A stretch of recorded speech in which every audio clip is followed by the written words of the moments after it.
All right, welcome everybody to the CovertAction Magazine Holiday Party and Pushback against the Empire. I'm so glad you could all be here. Let's just give a round of applause for ourselves for being here.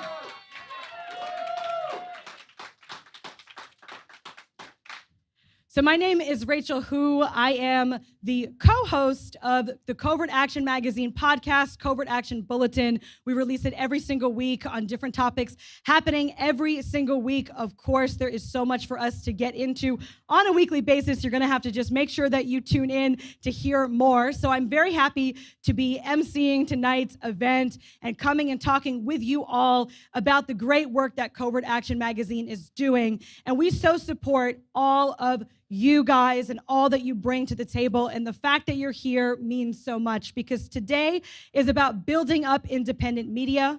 It's about coming together to talk about the issues that our world continues to face and how to find solutions and how we find those solutions together. And especially how we continue to make sure that everything that we are talking about here is not just talked about in a single room, but we can amplify it everywhere possible to make sure that we have media that speaks for and by the people.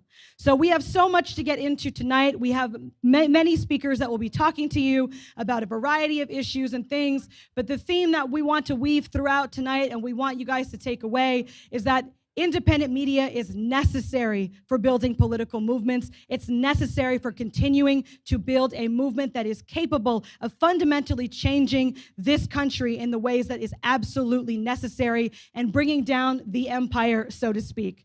So I'm happy to introduce our very first speaker, who's going to really give you guys I'm just really excited to introduce our first speaker. He's an incredible person who's dedicated his life to this work and especially dedicated so much of his life to CovertAction Magazine and continuing the legacy of his father. We're going to have Chris Agee come up and speak. He is the executive editor of Absolutely Necessary. Chris Agee is the executive editor. Yeah, let's give him a real applause. He's the executive editor of CovertAction Magazine, and he has so much to share with you, so welcome to the stage. All right, thank you very much. Thank you very much, Rachel. Okay, and thank you all for coming to this event. We are going to enjoy this pushback against empire, right? And we're going to have a party and a fundraiser to support CovertAction Magazine. Can everybody hear me here? Do I got to talk into the microphone? Here, let's see if we can raise this up a little bit. All right. Great. So we have a great lineup of speakers to shed light on what are dark and menacing times. But I first want to thank everyone who has shown up tonight and all of those of you who are online watching. I want to thank also our distinguished speakers for coming out tonight and also online. I want to thank our writers, the writers who have been writing for CovertAction, which has been such an incredible experience of people coming from all over the world sending us their articles.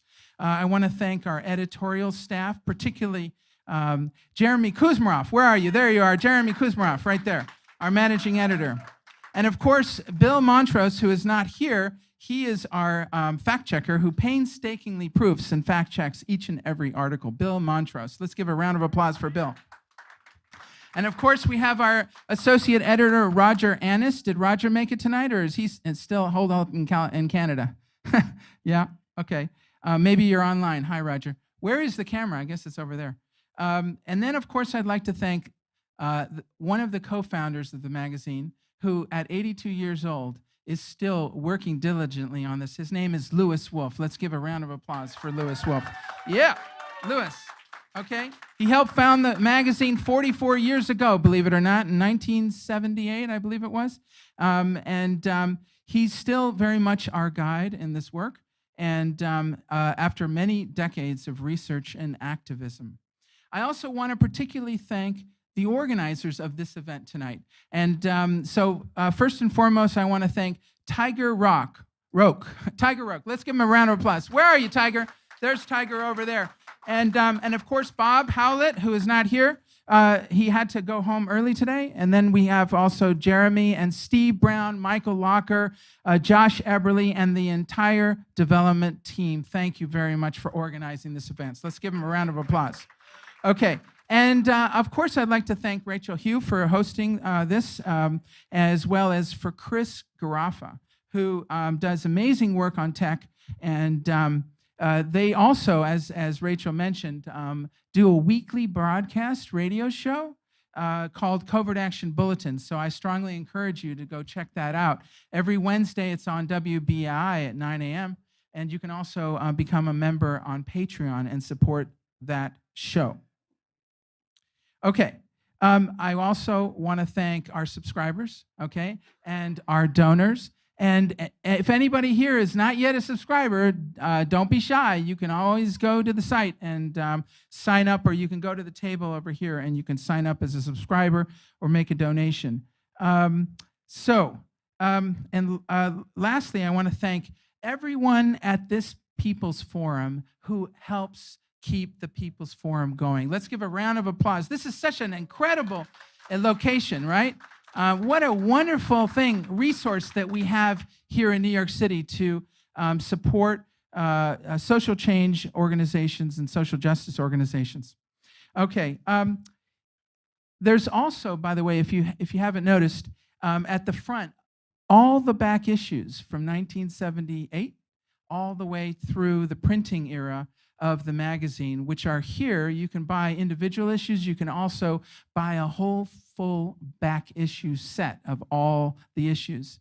And we will mail it to you if you want to purchase that today. Also, by the way, we're having a raffle. Did anybody tell you about the raffle as you came in? Okay. So at the raffle, Mike Locker is over there, sitting there, receiving your entrance into the raffle, okay? So what you do is just put your name, and the raffle tickets are $15. How about that? $15 for a whole $500 value back issue set. There's gonna be 2 winners tonight, okay?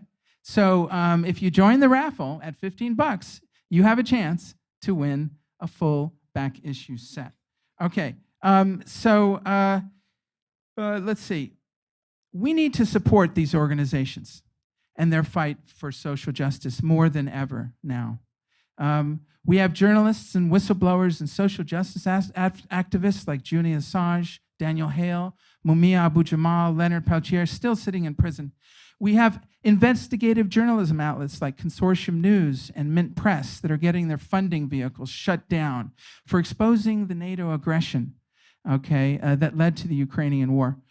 Perhaps Covert Action is next. Are we going to get shut down? By the way, if there's a spy in the room, just come up and talk to me. Let me know what you guys are planning to do. But I'll just simply tell you, you can try to silence us, but you're not going to kill the truth. We need to support other activist outlets too, investigative reporting like Black Agenda Report, Global Research, Live on the Fly. Randy Credico is here, by the way. He's going to be speaking. Where are you, Randy? Randy. Oh, he's over there. Randy Credico. He's going to be speaking tonight. And the Gray Zone, Multipolarista, WikiLeaks, and Who, What, Why, to name a few. And of course, we need to support CovertAction Magazine to help analyze social injustices and complex events around the world. In the production of this investigative reporting, I would like to share with you that we don't always agree, right? There's going to be different points of view in our speakers tonight in terms of our articles that we publish, these different points of view, we even have authors and readers who have different points of view, but we do draw the line. We draw the line at a specific point, and at least this is how I feel, is that we are anti-imperialists, first of all, right? We are anti-capitalists, and we are adamant about promoting social justice and solidarity. So we need to find our common spaces together and work together, because we have very, very challenging times coming. CAM is also committed, I want you all to know, to publishing authors and activists around the world, particularly in the global south and in war-torn regions, particularly those suffering the brunt of U.S. imperialism and imperialism in general and plutocratic oppression. So please, those of you who are out there, send your articles in. We would love to publish you, and we would. We have actually tripled our. How do you say this? Our exposure in terms of views. Like this year we've already reached about 1.5 million viewers, from over 190 countries around the world, and that exposure is increasing exponentially, and we hope that will continue for years to come. So this is all important, all the more important now, for we have the potential world war, nuclear catastrophe on the horizon, as Russia and China and the global south perhaps successfully challenge U.S. hegemony. At home, we have institutionalized racism, gross inequality, class conflict, and a public health crisis from, for example, gun violence to the epidemics on the rise, all overshadowed with the environmental catastrophe through unbridled capitalism galloping towards species extinction. Even right now, we have the U.S. government, for example, is about to intervene in the railroad strike. We need to support workers and unions all the more. All right, let's give a round of applause for that. Okay. And then, on top of that, we have potentially an insurrectionist, fascist movement that aims to ramp up U.S. imperialism and domestic oppression in the coming years. So we need investigative journalism to expose and analyze all these calamities. But more importantly, in addition to the analysis, we need to act. We need to act. So we need to take this information. We need to network tonight. We need to develop actions, innovative, multi-issue movements that actively push back against imperialism. We need to get to where the young people are, right? Like on social media, okay? We need to get from the social media to direct action on the streets, not just speaking truth with power, but actually taking power, okay? The very survival of humanity is at stake. And every time I think about these issues, it leads me to the main culprit. In my opinion, it's the capitalist economic system with fascist imperialism as its logical conclusion. That's why we need to support the continued exposure of covert action, the tools that imperialism and plutocrats use worldwide to subvert, oppress, and destroy movements that advocate for more environmental, sustainable society and equitable societies free from racism, sexism, and class conflict. Okay, thank you very much. Thanks. Okay. Thank you so much for those opening words, Chris. We really appreciate it. So I want to move our program along to our next speaker. Our next speaker is, you might be familiar with his work if you have been to our website. Of course, you've read many of his articles and the incredible things that he produces on a daily basis, weekly basis. So much hard work goes into it. I'm excited to introduce Jeremy Kuzmarov, who's a managing editor of CovertAction Magazine. He's also the author of 4 books on U.S. foreign policy, including Obama's Unending Wars and The Russians Are Coming Again, with John Marciano. Welcome up, Jeremy.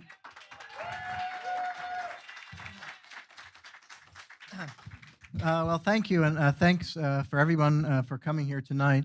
In 2003, the year the Iraq War broke out, I was a graduate student at Brandeis University, getting a political education, reading books mainly in the library.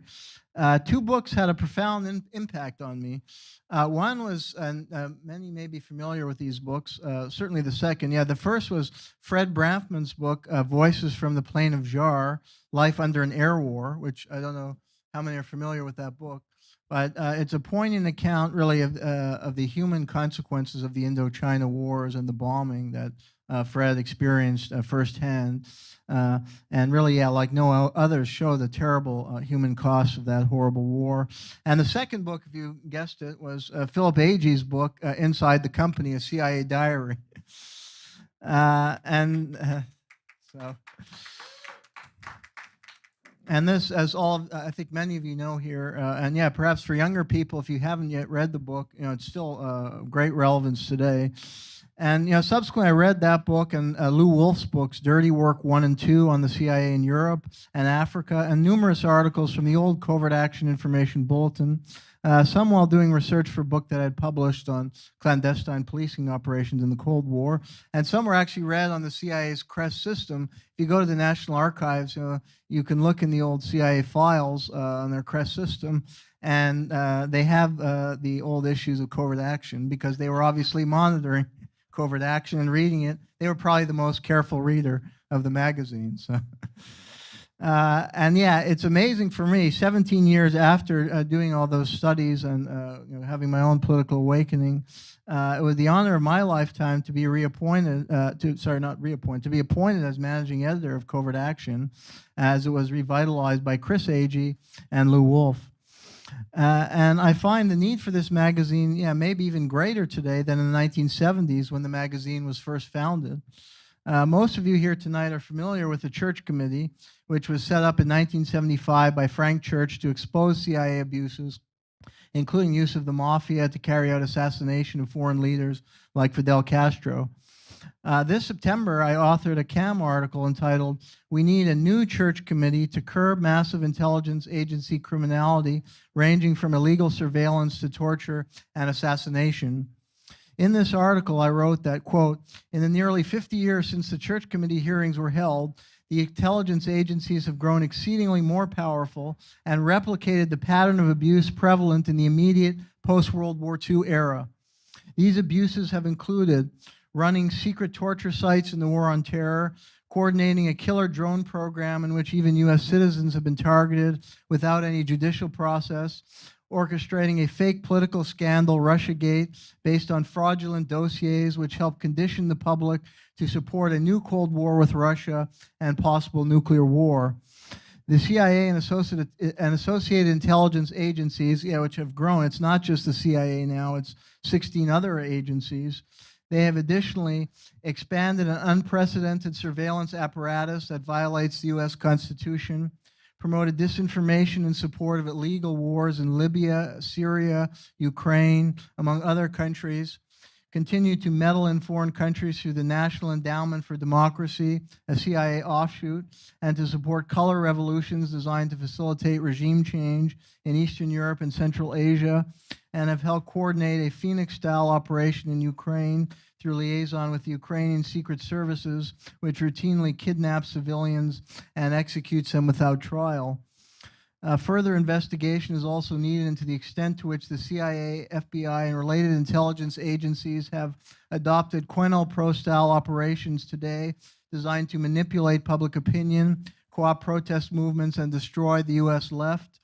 The extent to which they've perpetrated black flag or terrorist attacks as part of a strategy of tension designed to sow fear in the public and advance legislation that violates civil liberties and the U.S. Bill of Rights, and the extent to which they've supported presidential candidates such as George H.W. Bush, Bill Clinton, and Barack Obama, among others, and in the process further tarnish the impression of the U.S. as a so-called democratic country.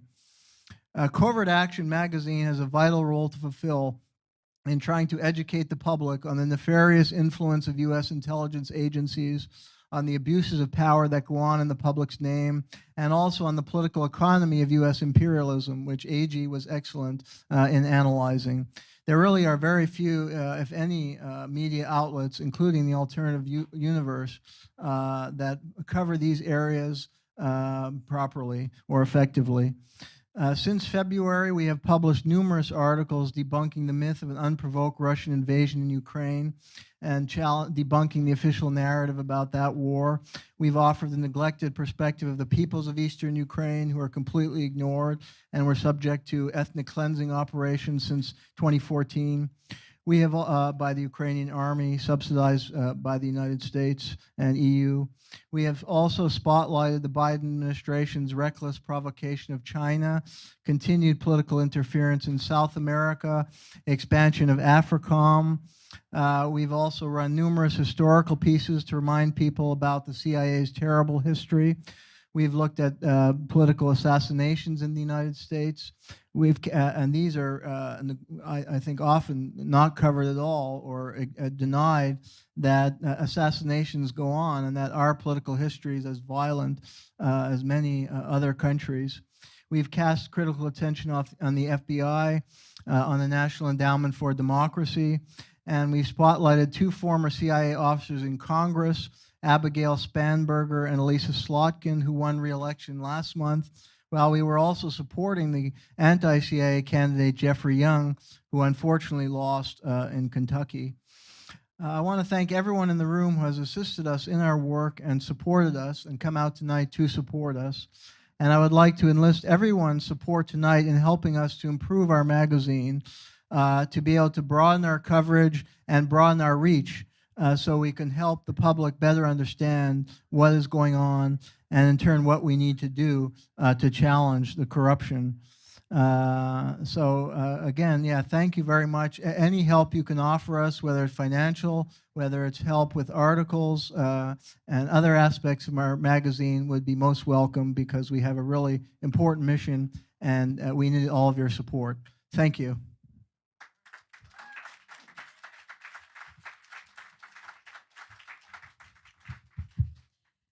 And certainly I want to also draw your attention to, if you want to get involved with Covert Action Magazine, if you want to not just write or help publish, help produce, we really want to encourage you to volunteer with us, get to know us. You can come and talk to any of us. You can also talk to Tiger in the front, who can take your information as well, because there's so many different ways that we can get involved in fighting back against this system. So I want to introduce our next speaker, who's left us some incredible words and a message, who could not be here, unfortunately, because he is based in Latin America. So Ben Norton is going to be speaking, giving you guys some words tonight. He's speaking about a variety of different things on geopolitics, empire. He's an independent journalist who is the founder and editor of Multipolarista. Let's hear it from a couple of words from Ben. Hey everyone, I'm Ben Norton, and it's a real pleasure being able to speak at this event organized by Covert Action. Covert Action has been a big influence on me and my work, so it's a real privilege. I wish I could be with you all there in person. Unfortunately, I'm not in the US, and in general, I just try to avoid going to the US. But I'm really glad that you could all be there in person, and especially at a place like the People's Forum, which is an excellent space. Today, I'm just going to talk a little bit about why I think alternative media is really important in this moment and how dangerous this geopolitical moment is. The US empire is facing fundamental crises, and empires, when they're in decline, when they face crises, often commit their worst crimes. The British Empire committed genocide and oversaw mass famines in South Asia, the Bengal famine. The German Empire led to Nazism. The French Empire killed more than 1 million Algerians to prevent decolonization. The Turkish Empire, the Ottoman Empire, committed genocide against Armenians and Greeks and Assyrians. And the US empire has committed unimaginable, horrific crimes for decades, with tens of millions of people killed, including 3 million killed in Vietnam, 3 million killed in Korea, between 1 and 3 million killed in Indonesia. But, how many? 1 million killed in Iraq, in the second Iraq war, in the first Iraq war with the sanctions imposed in the 1990s. I mean, we're talking about hundreds of thousands who died because of sanctions. The list goes on, obviously. But as horrific as that history is, there's still a very real possibility that the US empire could commit even worse atrocities, just as the German empire committed horrific atrocities in southern Africa. And that was one of the influences for the creation of concentration camps, along with the US government's use of internment camps for indigenous peoples. Those were the use of camps by the German Empire and the U.S. Empire is what inspired the Nazis. So the point is that as horrific as the U.S. Empire is, we should not underestimate it. And of course, we're constantly told by respectable liberals and mainstream corporate media that the U.S. is not an empire. So, I mean, they're just living on another planet where not only is the U.S. not an empire, but it's a benevolent entity. I mean, fortunately, I know I'm speaking to an audience here at Covert Action that understands that very well. And Covert Action has done better work than I think really probably any other publication in exposing the crimes of that empire and in emphasizing that you can't have an empire without that element of criminality, of covert operations. Those are the shock troops of empire. And it is fundamentally predicated on the violation of democracy, on the violation of human rights. The laughable, risible idea that the US government in any way cares about ideas like democracy and human rights is completely belied by what it does abroad, outside of its borders, and inside of its borders, frankly, with assassinations and spying and threats and blackmail, and the list goes on. I mean, Covert Action has done so much good work in exposing that, and I would really invite people to go check out their archives. Now, as for the role of alternative media in all of this, the US government is waging a new Cold War, not only against Russia, which is very clear with the proxy war in Ukraine. The US has spent tens of billions of dollars flooding Ukraine with weapons. CBS produced a documentary that found that only around 30% of the tens of billions of dollars worth of weapons that the US is sending to Ukraine actually make it to the front lines. That is to say that it's going to the black market. And who knows what future wars and future violent crises are going to be fueled by this massive arms cache that is just, flooding the entire region. Let's not forget what happened when NATO destroyed Libya, the most prosperous country in Africa, in 2011, after the Libyan military's weapons cache was sent by the CIA to Syria to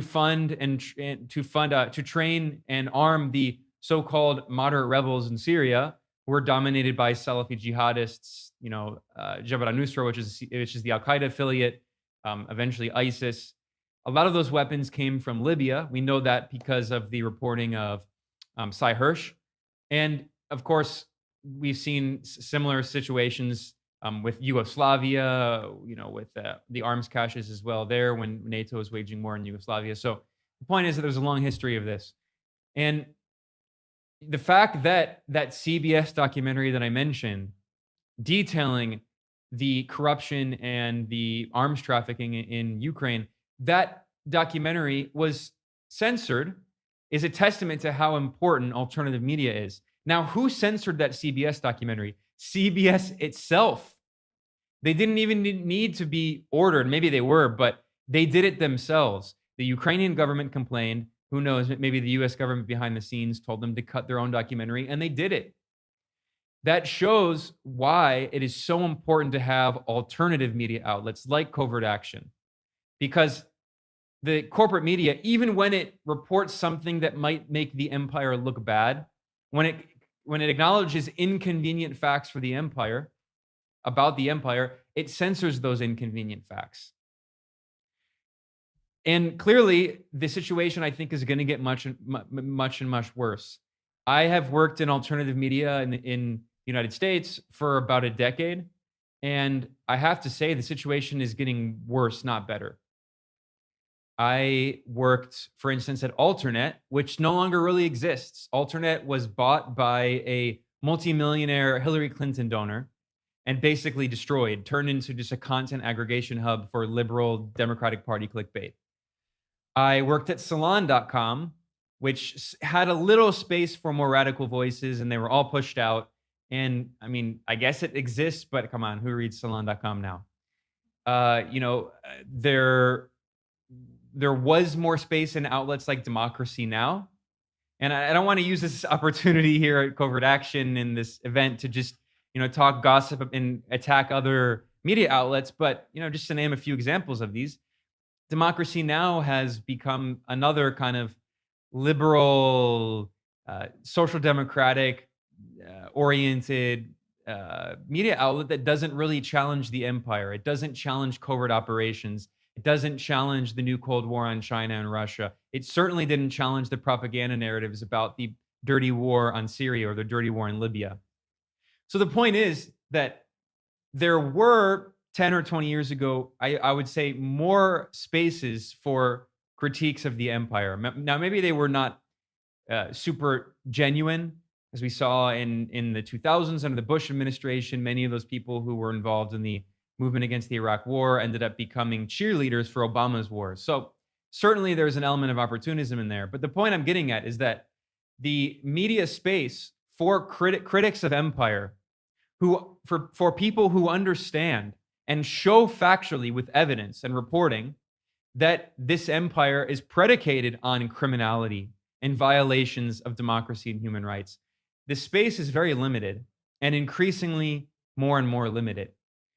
That's why I think it's really important to support Covert Action and other media outlets, independent outlets, where we're doing similar work. I mean, I consider the comrades and friends over at Covert Action to be colleagues. I mean, we're part of a common collective struggle. And again, as I conclude here, I just want to say that as we are in a new Cold War, information is being weaponized everywhere. There's this obsession with the concept of so-called disinformation. And if you say anything, even if it's objectively, undeniably true, if it's inconvenient for the narratives for the US empire, you will be accused of spreading disinformation and acting on behalf of a foreign government. It's a very dangerous moment as well to be an independent journalist that actually challenges the empire. So that's why I think it's even more important that Covert Action today is having this event. It's why it's important to support Covert Action, and it's why it's a real privilege for me to speak at this event as someone who's benefited from the amazing work of Philip Agee and others. And I think we should continue in their footsteps. People like Philip Agee, I think, should be our role models. They show us what we can do and that we can have a positive impact in the world. So thanks a lot. Give it up for Ben. You can hear it on the stream, so he's here with us at least. I mean, I definitely want to say to Ben's point, I was recently in Vietnam, and for the first time ever, I'm Vietnamese, but it was the first time I was there, and they had this incredible display dedicated to the journalists who lost their lives in Vietnam to tell the real story, to tell the truth. I saw images that I've never seen published anywhere else in the United States. You can't Google them, you can't find them, but they exist. And I think it's an incredible testament to the kind of sacrifice and struggle that those journalists really did in Vietnam. The majority of them were Vietnamese, but many of them were from the United States, from Japan, all over the world. And so the contribution of journalism and the potential to expose the truth, to expose the empire for what it is and what it does is so profound and so important. And so I'm really happy to be here today and really happy to keep being a part of what we do at Covert Action Magazine and keep that tradition going.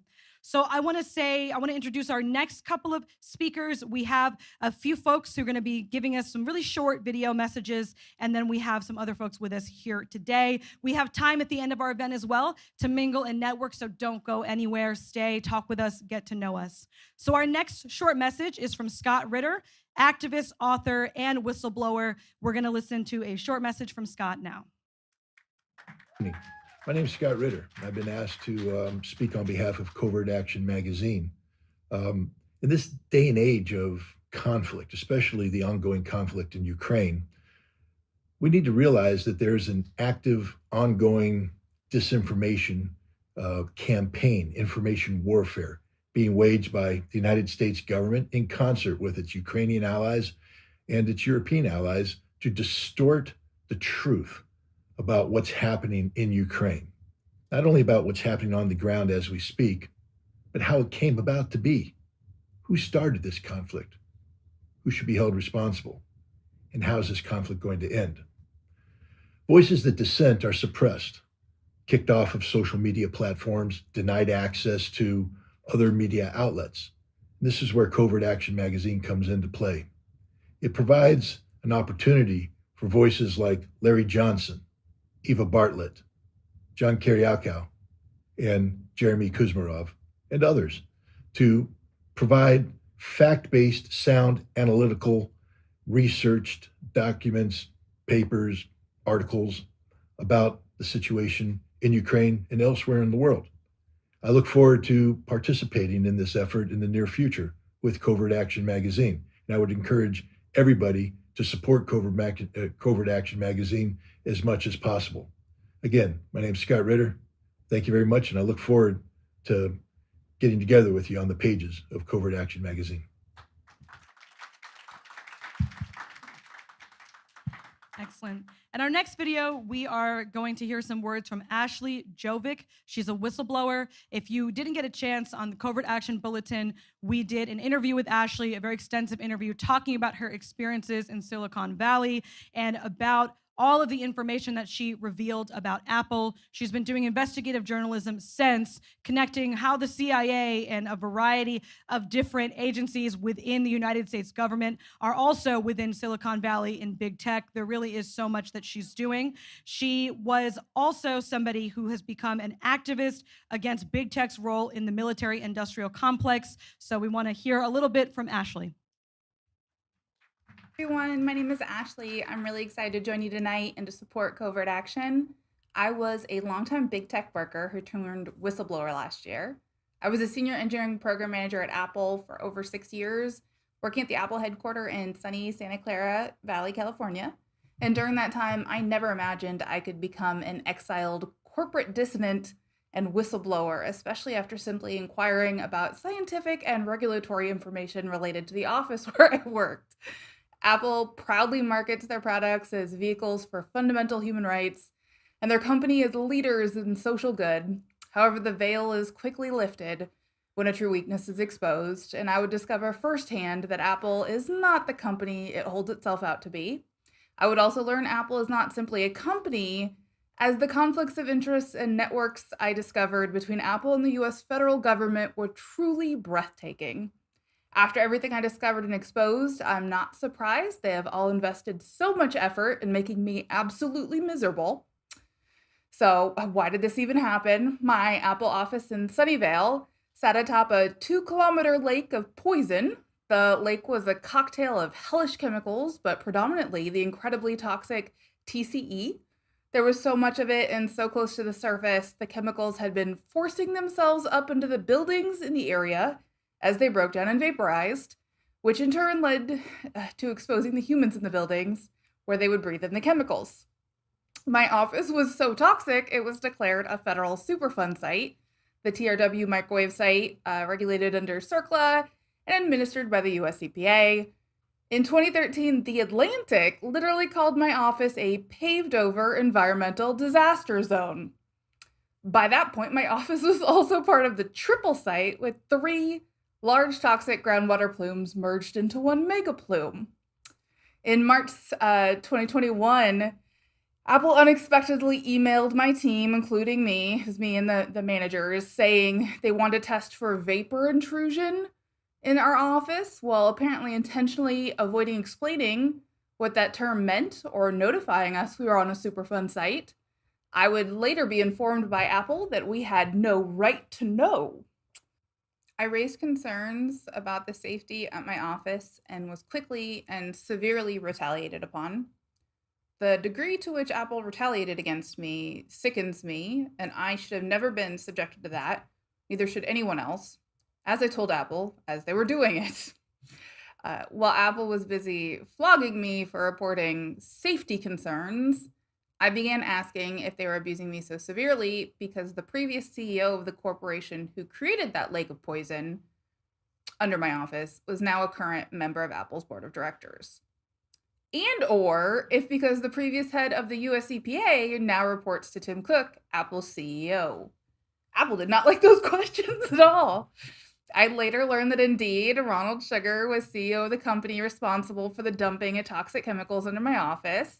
He was still an advisor to that company as he chaired the Finance and Audit Committee at Apple, overseeing things like Apple's real estate, due diligence, and safety.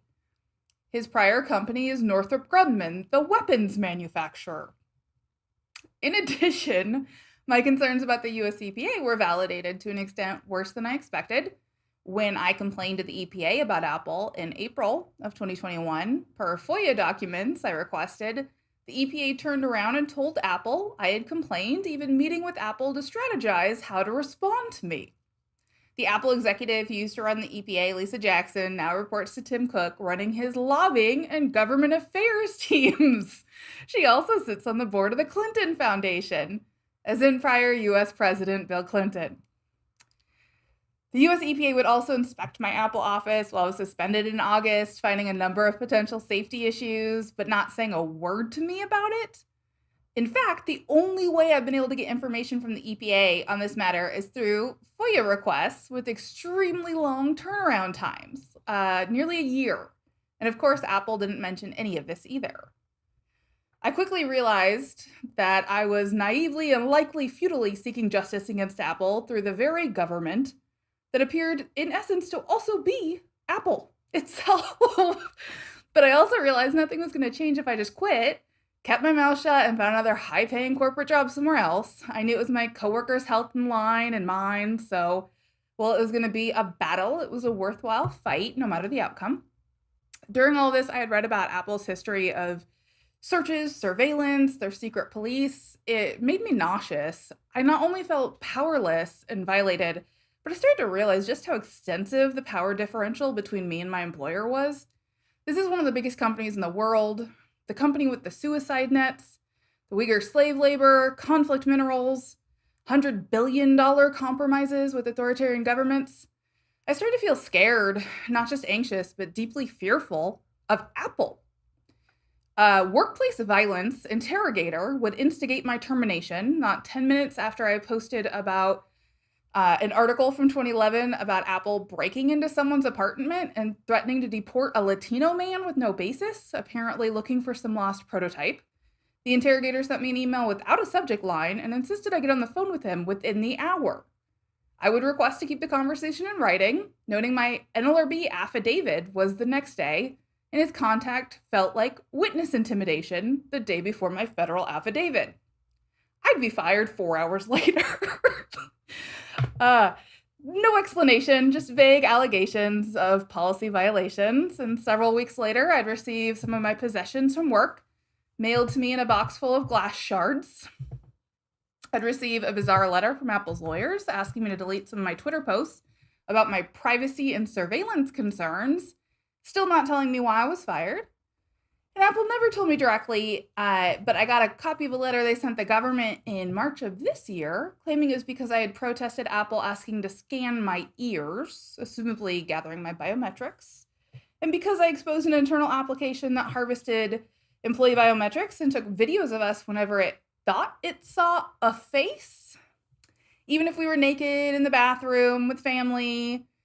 And that connected the Twitter post Apple's lawyers asked me to remove about surveillance. Through all of this, I'd face threats of physical violence, bankruptcy, retaliatory litigation, character assassination, denial listing, and actual attempts of most of the above. I'd find myself filing police reports for attempted break-ins, suspected listening devices planted in my possessions. I'd see sedans with dark windows parked outside my apartment. My neighbors reported seeing unknown parties snooping around our courtyard. The press began covering this ordeal in July, but quickly fixated on non-material portions of my disclosures.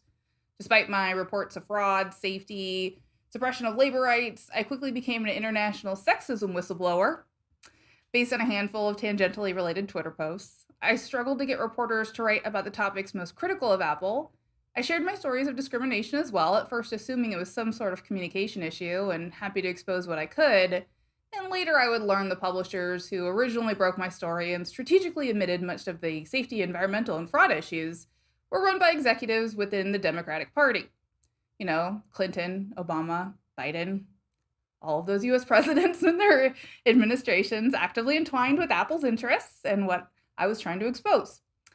So I worked with some reporters who tried in earnest to capture the material parts of my story, and some succeeded. But after a few months, they all appeared to become censored themselves at the major publishers. And for most publishers with, Apple News and TV deals, apps in the iOS App Store, advertising contracts, and an interest in being invited to Apple's events, I went from being a sexism whistleblower who may or may have not been around a Superfund site to a leaker to nothing at all, sometimes written out of the history of everything that happened that year. But I have not given up, and I continue to share my story and press these issues. And I'm incredibly grateful for groups like Covert Action who are not only willing to share stories like mine, but who want to share stories like mine. When they reached out, they were so excited to learn more and talk to me, and it encouraged me to keep fighting on all of this, that people do care. In an age where stories most critical of billionaires and mega corporations, critical of public corruption and intelligence mischief, are so easily and frequently censored, we need groups like Covert Action more than ever. Please support Covert Action and help them be able to tell more stories like mine. Thank you so much.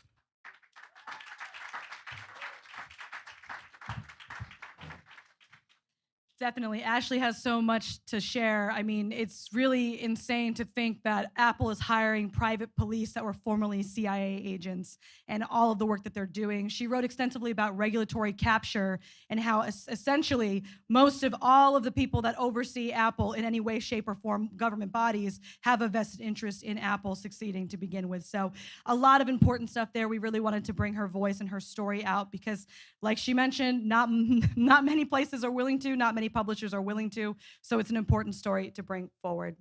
So I'm excited to bring in our next speaker, who is also a whistleblower, but a whistleblower of a different type, somebody who I am very excited to hear from, and I am very honored to work with regularly. We are going to be joined now by John Kiriakou. John is a former CIA analyst, whistleblower, and he's a member of the editorial board of CovertAction Magazine. Thanks for coming, John. Thank you, everybody. I don't know if I can top that. Wow. I've had 15 years to get over my whistleblowing, but that just blew me away.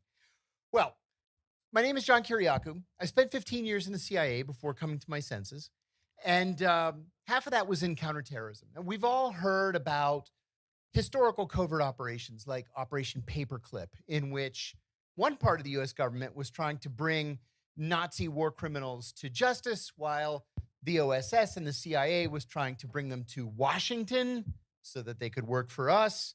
They did, mostly at NASA and the Defense Department, and they gave us our rocket program, even though they were Nazi war criminals. We all know about MK Ultra, which did horrific things to people who had never, ever given consent for the kinds of things that the CIA did in terms of experimentation on them. The CIA dosed people unknowingly, unwittingly with LSD. There are credible allegations that the CIA dosed an entire village's bread supply in France to see how people would respond to it. But what I wanted to talk about in the time that I have is counterterrorism and what happened in our country post 9/11. I was in the CIA's Counterterrorism Center for the second half of my career. And just to give you an idea of the kind of organization that the Counterterrorism Center was, I sat about 25 feet away from a guy named Enrico Rick Prado. Nicest guy in the world, right? Every morning, hey, Rick, hey, John. How was your weekend? Hey, it was great. How was yours?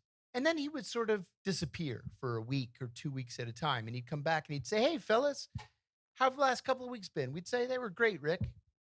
Finally, I said to a coworker, what exactly does he do here? He doesn't have a name tag next to his office or anything. He's clearly somebody, because you have to be somebody to have a private office. The rest of us were just in a cubicle farm. And my coworker said, John, he's the head of the Special Activities Division. And I was like, oh, so he's going, my friend said, to kill people. He gets a name and an assignment. He flies with his team to wherever he goes. He kills somebody in cold blood. And then he comes back and we talk about our kids and our families and have a barbecue on Saturdays. I'm not exaggerating. I'm serious. It was only then that I realized that so many of these people who pretend to be patriots and lovers of freedom and democracy and civil liberties are really not much more than stone cold killers. People who don't even understand why they're doing the killing. After I left the CIA, I became friendly, very friendly in some cases, with some of the people whom the CIA had snatched and had taken to Guantanamo, or worse yet, who had been taken to third countries.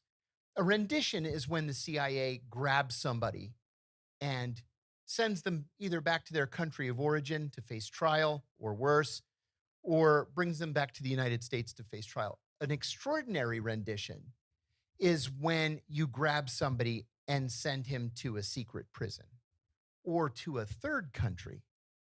Why would you kidnap, and I'm just making this up, but why would you kidnap a Moroccan and send him to Syria?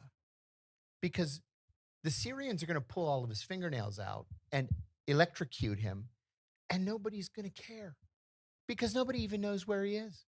That happens every single day. One of those people was a Canadian political science professor from the University of Toronto by the name of Maher Arar.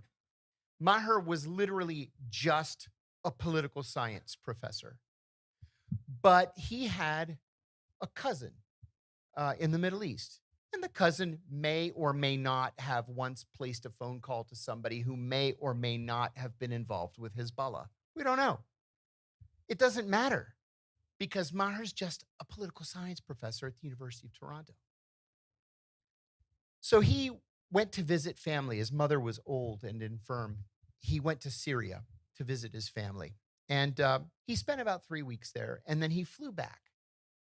Now, it's hard to fly directly to Toronto. He had to transit JFK here in New York.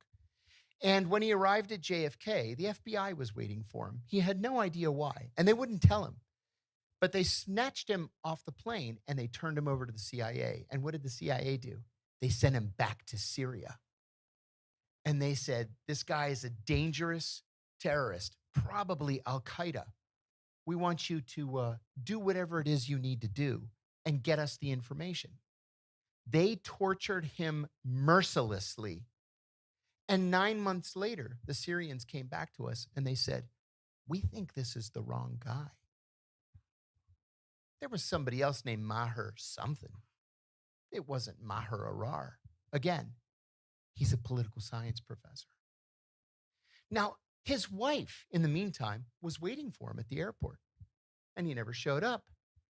And so she went to the authorities, and they said, oh, you know what? We checked, and he wasn't on the plane. He's probably still in wherever it was he was, Beirut or Damascus or whatever. A month later, she gets a credit card bill, and he had made a purchase on board from the duty-free. So she knew he was on that plane. She finally was able to force, through her attorneys, the Canadian government to approach the FBI and ask what happened to him. And the FBI went to the CIA, and the CIA said, okay, well, the Syrians told us he's the wrong guy, so we're going to let him go. I spoke to Maher not too long ago, and he told me that his PTSD is so severe that he hasn't left his home in 8 years. That's prison. That's what prison is. I was in prison. I can tell you that house arrest is worse than prison because you're confined to those 4 walls of your house. That's it. There's no going out to the yard to exercise or play basketball or softball or whatever. You're in prison, even if it's your own home. There was another man by the name of Khalid al-Masri. The word al-Masri means the Egyptian. So about 1 billion people have that name in the Middle East, right? It just means that somebody at some point in your extended family was from Egypt. And Khalid is like, John in the West. Khalid al-Masri was a German citizen, and he was a greengrocer. He owned a little mom and pop store in Germany, and he sold fruits and vegetables, and it was like a bodega. He had a fight with his wife one night, and he walked out of the house in a huff, and he said, this marriage is failing. I'm going to get on a bus, and I'm going to go to Montenegro and visit my brother. His brother was a refugee in Montenegro. So he got a cheap German bus and started his way to Montenegro. At the same time, the CIA gets a tip that there's an Egyptian guy and he's going to blow up the American embassy in Tirana, Albania. So they look through their databases and they say, oh my God, there's a guy named Al-Masri, Khalid Al-Masri, and he's on a bus that's going in the general direction of Tirana, Albania. So they call the Serbian intelligence service and they say, stop this bus before it gets to Montenegro and grab this guy. So they did, and they turned him over to us. Well, we didn't want the Germans to know that we had one of their citizens.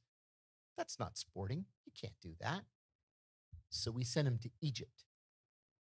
And we told the Egyptians, do your thing. And they came back to us a year later and said, we think this is the wrong guy. This guy's name just happens to be Al-Masri. There was never any attack on the American embassy in Tirana. He wasn't even going to Tirana. He was going to Montenegro to visit his brother, for heaven's sakes. But I'll tell you what, when the Egyptians finally let him out, he had a beard down to here. He was clutching a copy of the Quran, and he said all he wanted to do was kill an American. That's why Covert Action Magazine is so important, because nobody else is talking about these issues. Nobody else is writing about these monstrous events that happen in the name of the American people. We own this information as Americans. We have a right to know what our government is doing in our name.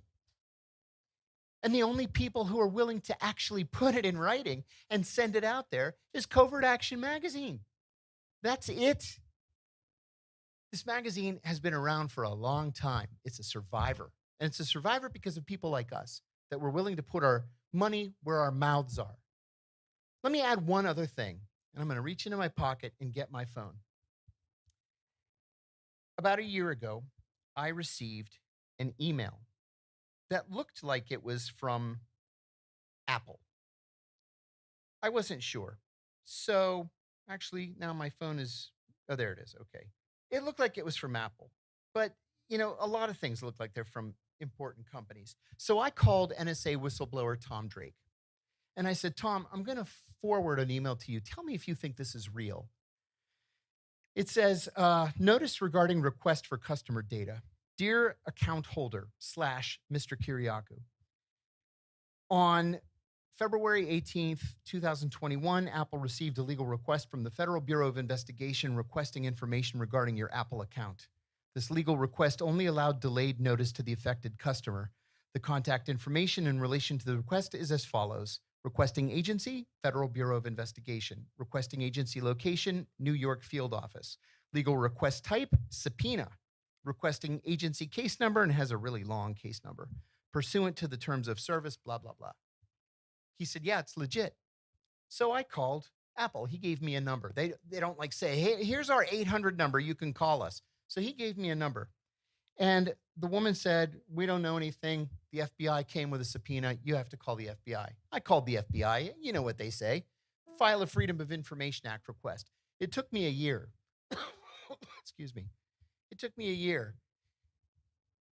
They told me that somebody was disturbed by some of my writings complaining about the CIA and the FBI. And so they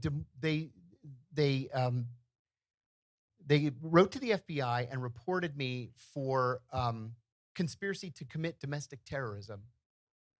They took 5 years of my emails. I had no idea. This is the second time they've done this to me, by the way. 5 years of my emails, because I've expressed myself as an American citizen. I've exercised my constitutional rights to freedom of speech and freedom of press. That could happen to anybody in this room. Anybody. They don't like what you're thinking. They don't like what you're writing or what you're reading. And that's why we have to keep up the fight. I have to add, too, I'm thrilled to see so many people here in person. I know we have a lot of people on Zoom, which is wonderful. But in person, this is really heartening. So please, I'm asking you, be generous with Covert Action Magazine. It's more important than most of us realize. It's what stands between us and fascism. And we have to fight it without stopping. Thank you very much. I hope you have a great night. Thank you. Give it up for John. Those are some great words. And just a reminder, anytime tonight, if you want to give anything to CovertAction Magazine, you want to show your support, you can go up to the front. We have a card reader. You can donate there. You can also join our raffle to be able to get some of our back issues. There's a lot of great things you can check out on that table, so feel free to walk over there anytime. So I want to introduce our next speaker. We have a great lineup for tonight, and we want to encourage you to stay and to hang out with us afterwards. But I'm very excited to have so many speakers in person, like John said. It really means a lot for folks to come out and be here with us. So our next speaker is going to be Katie Halper. Katie is the host of the Katie Halper Show, which I highly recommend you check out. You can find that on YouTube, many other places. She's also co-host of the podcast, Useful Idiots. Welcome up to the stage, Katie.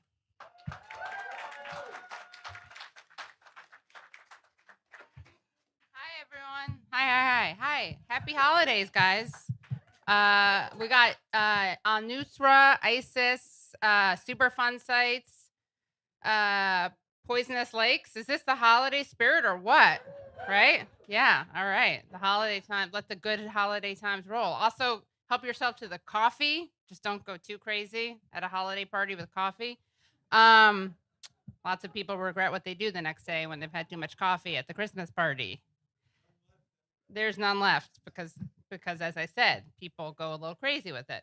But no, I do want to just give a shout out to our speakers who have warned us about really scary forces like Al-Nusra, the Azov Battalion, Democracy Now! It's really important that we are, aware and vigilant of what's happening. Can you guys see me over there with the mic? Do I have to take? Okay. It's really hard to go to speak after John Kiriakou. I don't know what to say. I mean, I guess I'll push back and say I think prison is harder than house arrest, personally. Yeah. What do the Italians do? They're good cooks. Oh, okay. That's good. You as a Greek, I'm glad you got over that rivalry with your Italians. Yeah, that's important, guys. That's another thing that we have to learn from. But yeah, let's see. I'm trying to see anything else. I took some notes during these the videos. So during the 7-hour video presentations, there was I really appreciate what Chris said about how not everyone agrees with each other, the speakers and readers. That's really important, which is why I'm here to represent the Azov Battalion. So I'll be speaking on their behalf. I'm their most popular Jewish spokeswoman. And one thing about what Ashley said, I was kind of offended because she talked about the Clinton Foundation and she said, as in President Clinton, which was a real sexist erasure of Hillary Clinton. And she should have said, as in sociopath Hillary Clinton. Thanks. Yeah. All right. Let's see. Should I just talk about the personal is political, right? So I'm going to talk about who I am in case you guys don't know me, but I'm the product of a mixed marriage. My dad is Queensian and my mom is Bronxian, and they were part of the Great Jewish Migration from the Upper West Side, from the outer boroughs into Manhattan's Upper West Side, and they were trying to find a better life as close to Zabar's. Note the Zabar's bag. Not a prop that I asked for, just here, as close to Zabar's as possible, and they found it. My mom still has nightmares about the Bronx Irish Catholic School pogroms that she fled. But we're Jewish, but I didn't really get we were Jewish. Like, we celebrate Passover. It's the only Jewish holiday we celebrate. But I actually used to think that Passover was a black holiday, like Kwanzaa, but a lot older, because my family for Passover, we start off with the Jews in Egypt and everything, but we spend most of the time talking about slavery, the civil rights movement, and obviously the Israeli-Palestinian conflict. Also, you may know that I was fired recently for a video that I did about Israel being an apartheid state. There's no punchline there. I'm just putting that out there. But let's go back to funny stuff, even funnier than apartheid. So my parents, instead of singing, because they were real lefties, instead of singing me lullabies or telling me bedtime stories at night, they would tell me stories from the anti-war movement and from the civil rights movement, which would effectively put me to sleep. So that was actually a good parenting hack for those of you out there who want to put your kids to sleep. My mom told me that she went to the March on Washington, but I didn't really understand what she meant. I literally thought that she had a sleepover with someone named King Martin Luther, and that they had a sleepover and that the next morning he told her about a dream he had. That's literally what I thought happened. Now, my mom did not actually have a sleepover with Martin Luther King, but let's be honest, lots of other women did. Too soon? Come on, if there's a FOIA about it, it's not too soon. And my mom did come close to having a sleepover with another civil rights leader. He doesn't have as much cred as MLK, but my mom did briefly date in the 1960s, Marion Barry, who would later become the mayor of DC until he was forced to step down amidst a crack cocaine prostitution scandal. Like, we haven't all been there, right? The cool thing about that story, though, is that he ran to be mayor again and won, which is truly the American dream. So, yeah, out of all the core, they met at a core meeting, and I always say out of all the core meetings in all the cities in the world, she had to step into his. And it's not really a great, civil rights leader for your mom to have hooked up with, because if my mom had dated, Martin Luther King, then whenever I was mad at my dad, I could have been like, you're not my father. Dr. Martin Luther King is my father. But it doesn't work with crackhead Marion Barry, as I learned that the hard way. I actually like him very much politically. Not great on same-sex marriage, but besides that, pretty good. What else about me? And then we'll get back into the non-personal politics. So my parents sent me to a summer camp that really has the values with which I was raised. It was called Kinderland. I don't know if any of you know it, but it's great. Secular Jewish summer camp. Thank you. Guys, usually when someone claps and you say thank you, that's when everyone else joins in. Come on, what's going on? We have the holiday spirit. We've talked about Nusra, Al Nusra. Come on, keep it going. Keep it going for Al Nusra. I'm going to get canceled even more. Okay, so they sent me to the summer camp where we have a theme of the summer, because kids love having themes of the summer at their summer camps. And the bunks are not named after fake Native American tribes or numbers or letters. They're named after martyrs like Anne Frank and Harriet Tubman, Pablo Neruda, Joe Hill, because kids love going to bed in bunks named after Anne Frank. It really gives them a sense of security and safety. Very, very, a lot of, they feel like they're taken care of, when they're in a bunk named after Anne Frank. What else? We didn't have, obviously, the color wars, because we would never have wars based on color. So we had the World Peace Olympics, and my first summer there, I mean, no joke, kind of, because they did have a bunch of summers when they didn't keep score. No, seriously, it was called the Kinderland tie. They wouldn't keep score, but then because they're all social workers and teachers, they realized pedagogically, kids need to learn how to win and lose. So they reinstated the capitalist system known as winning in sports. So did someone groan at that? Like I was dissing someone? It's okay, none taken. Okay, so moving right along. We did have the World Peace Olympics, much to the chagrin of certain people in this audience, but we had my first year there. The theme of the summer was nonviolent resistance, and I'll never forget the way that MLK, Martin Luther King, I was on his team. Martin Luther King totally cleaned the floor with Mahatma Gandhi. It wasn't even funny. Yeah.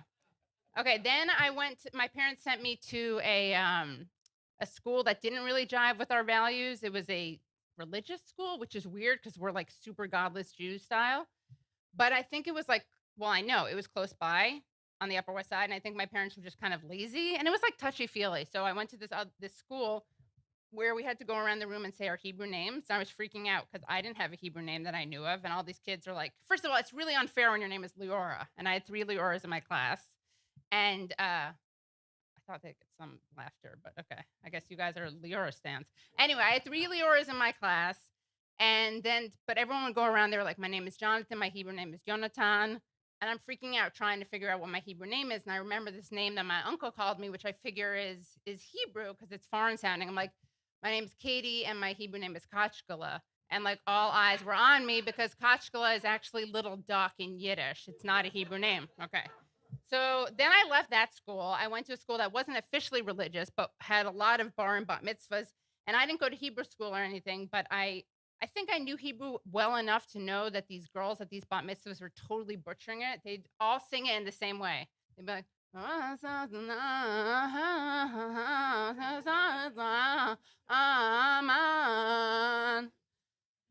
And then they would have these parties where there was like smoke rising from the floors, and they would do things like have seafood, which was weird because I didn't think that was so kosher. And they, at least like a few of the bar mitzvahs I went to, those are for the boys, in case you don't know. They had the New York City Knicks dancers there, the cheerleaders from the Knicks. So they would trot out like scantily clad, grab the hands of like teenagers seething with hormones, and proceed to freak them. Now, again, I didn't go to Hebrew school, so I don't know if there's something it's like, you have danced with the breasts of a New York City Knicks cheerleader on your face, you're now a man, mazel tov. And then there was this really cool procession, procedure, ritual, candle lighting thing where you would say, they would call down their relatives and family friends to light a candle. And they would come up with these really like nifty, informative poems, almost like in the tradition of I.L. Peretz. They'd be like, from New York City to Boca Raton, you are always so much fun. Bubby and Zadie, I love you. Please come light candle number 2. And then Bubby and Zadie, that's Grandma and Grandpa, would take like 10 minutes to walk from right there where Rachel is to here. They'd light a candle. We'd all freak out because like the girls, when they were bat mitzvah, they would like try to take out all traces of Semite from their hair. And I think that required like microwaving or something, but it was very flammable. So it was very scary because they looked like they'd light it on fire, but I didn't ever witness that. It was just a potential risk. And then they take like 10 more minutes to go back to their seats.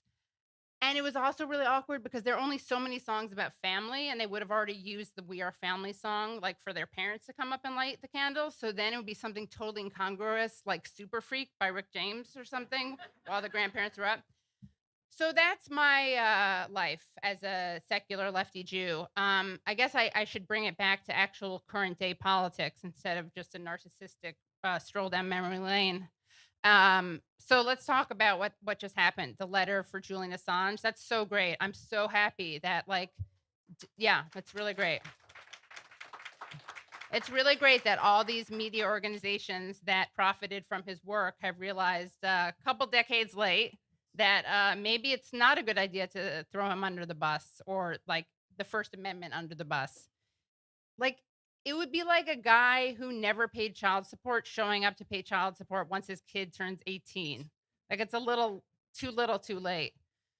Okay, you and I have a lot of chemistry going on. It's really cool. Definitely want to know your astrological sign. So, but the cool thing about the Assange thing is that it makes me wonder, well, two things. One is that I wonder why Joe Biden isn't more sympathetic to Assange. You'd think he would be, right? Because like Assange has been locked up, imprisoned, and of course Joe Biden was locked up when he visited Nelson Mandela in South Africa. Assange has been like outside of sunlight, living underground in the darkness, and of course Biden knows that from being a coal miner. Assange has like stood in the face of the corporate power, state power. He's refused to back down. He's been very brave. And of course, Joe Biden stood in the face of Corn Pop, a really bad dude, and refused to back down when he was a civil rights activist, by which he meant he served as a lifeguard at a pool that Black people swam at, which is literally the white savior defined. And I just want to also say one more thing, which is I, of course, want to bring up Israel. Shout out to the fascists who won the elections in Israel. It's a really beautiful thing to behold. Not just Nazis, hashtag not just Nazis. Like, Jews can be fascists, ethnic cleansers also, which is really, as a Jew, I really appreciate that. We are breaking through that glass ceiling. But, there's one of the scariest stories about Israel that I ever saw. I don't know if you guys saw this. Was a couple of years ago, a man was literally arrested. He was in an Israeli supermarket, and he wasn't Jewish, and he met a woman, and like 5 minutes into the conversation, they were having sex, because the produce section can be very seductive, apparently. And they were having sex in a stairwell in the supermarket, and this woman found out he wasn't Jewish. Now, he didn't lie. He just didn't volunteer it within the 5-minute long courtship. And she was really upset, and she went to the court system, and the Israeli judge found him guilty of rape by deception. Yeah, No joke. And I'm kind of ethnically ambiguous. So for me, that was like a really disturbing story, politically, ethically, morally, but also like on a question of self-interest. Like I may have raped some people myself because people don't know that I'm Jewish. All right, I'm not going to end on the rape punchline, even though that's what so many comedians before me have done. I'll just say, do you guys remember when Bernie Sanders, when he was accused of hiding his Jewishness? It's like, where? How? Where did he hide it? Where did he hide it, guys? You know, one of the like reasons we know he's Jewish is because he does the like R inversion game, which is when you put the R at the word where it doesn't belong, like area, and you cut it off where it does belong, like blunda or plunda. But I do really identify with Bernie's type of Jewishness as someone who's also a godless Jew. And I actually had a boyfriend who was Puerto Rican who introduced me to his dad, and the dad was like, "Oh, nice to meet you. Are you Puerto Rican?" And I was like, "No." He was like, "Dominican? No. Italian? No. So what are you?" I said, "Jewish." And he goes, Jewish or Woody Allen Jewish?" Which he meant by which he meant like religious Jew or cultural Jew. And I thought that was cool that he got it. But then I was also kind of bothered because like Woody Allen's not the best reference. You know, he's like problematic. And, you know, I still remember how upset I was about learning about Woody Allen. I can't really enjoy his movies anymore. It's hard for me to separate art and politics, which is why it's also hard for me now to enjoy Triumph of the Will. Once I found out about Leni Riefenstahl's politics, I just can't enjoy that film anymore. So anyway, thank you so much, Covert Action Magazine. Free Assange, free Palestine, and keep reading Covert Action Magazine.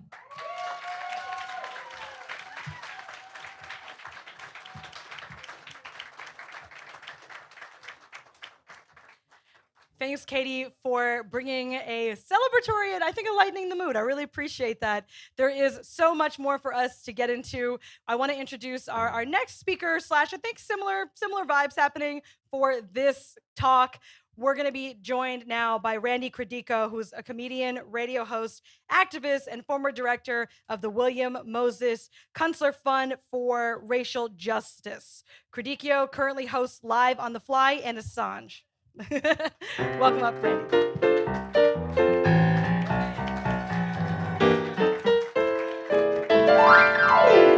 That's Credico. That's the way Chuck Todd would pronounce it. The back channel, Credico. Area Melville, Mr. Credico. It's Credico. It doesn't matter. I want to stay incognito tonight. You know, thank you. Thank you for that music.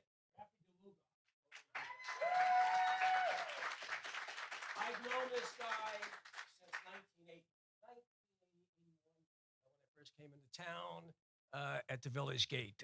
He was there as the house piano player, 82, something like that. And that's how long he and I go back. We've done about 5 million benefits together. What else do I do but benefits? That's what I do. I do benefits at my age. And by the way, I want to congratulate all the great speakers today. John, is he still here?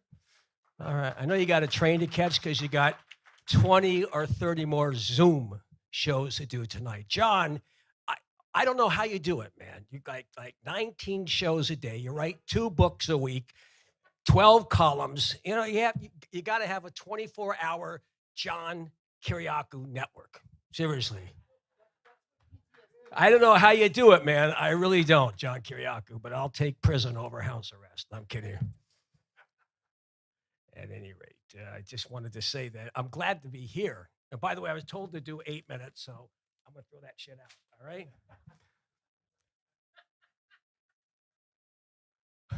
Anyway, I was supposed to speak at it. Somebody said, I'll do anything. Can you speak at this? And I really, at an anti-vax rally. And I said, I really can't. And plus, they wanted you to have proof that you've never been vaccinated. Which is really complicated, you know? Anyway, you mentioned Democracy Now! Somebody mentioned Democracy Now! And I know Amy Goodman and Juan Gonzalez were going to be here tonight, but they couldn't get a day pass from George Soros. So they... Can you talk about? can you talk about, in terms of, can you talk about, in terms of, all right, never mind. It's so inside. Why would I want to burn a bridge with them? Because I burn a bridge with everybody else. Oh, boy. Do you know, I saw Rudy Giuliani today. Do you know Giuliani is an Italian word? You know that, right? You know what it means in Italian? Eric Adams. What's the difference? 5 years, 6 years, 7 years. You ever see Rudy's got his shoulders above his head now? He's like this. It's like a fucking octopus. How you doing there, Regranovich? He and I both ran for mayor in 2013. Yes, that was great. You actually were on in the general election. I was on with 500 other people in the primary. That was great. You know, I got some notes here, and I can't read them even though they're typed because I don't have my glasses on. But Chris, Agee, wonderful speech today. And I got to tell you, I want to tell you a story how I got here tonight down the pike. It goes back to 1977, 76. I was working in Las Vegas. I used to work the lounges in Las Vegas back then. I was a hack impressionist. I did good impressions. I was like this new kid on the block.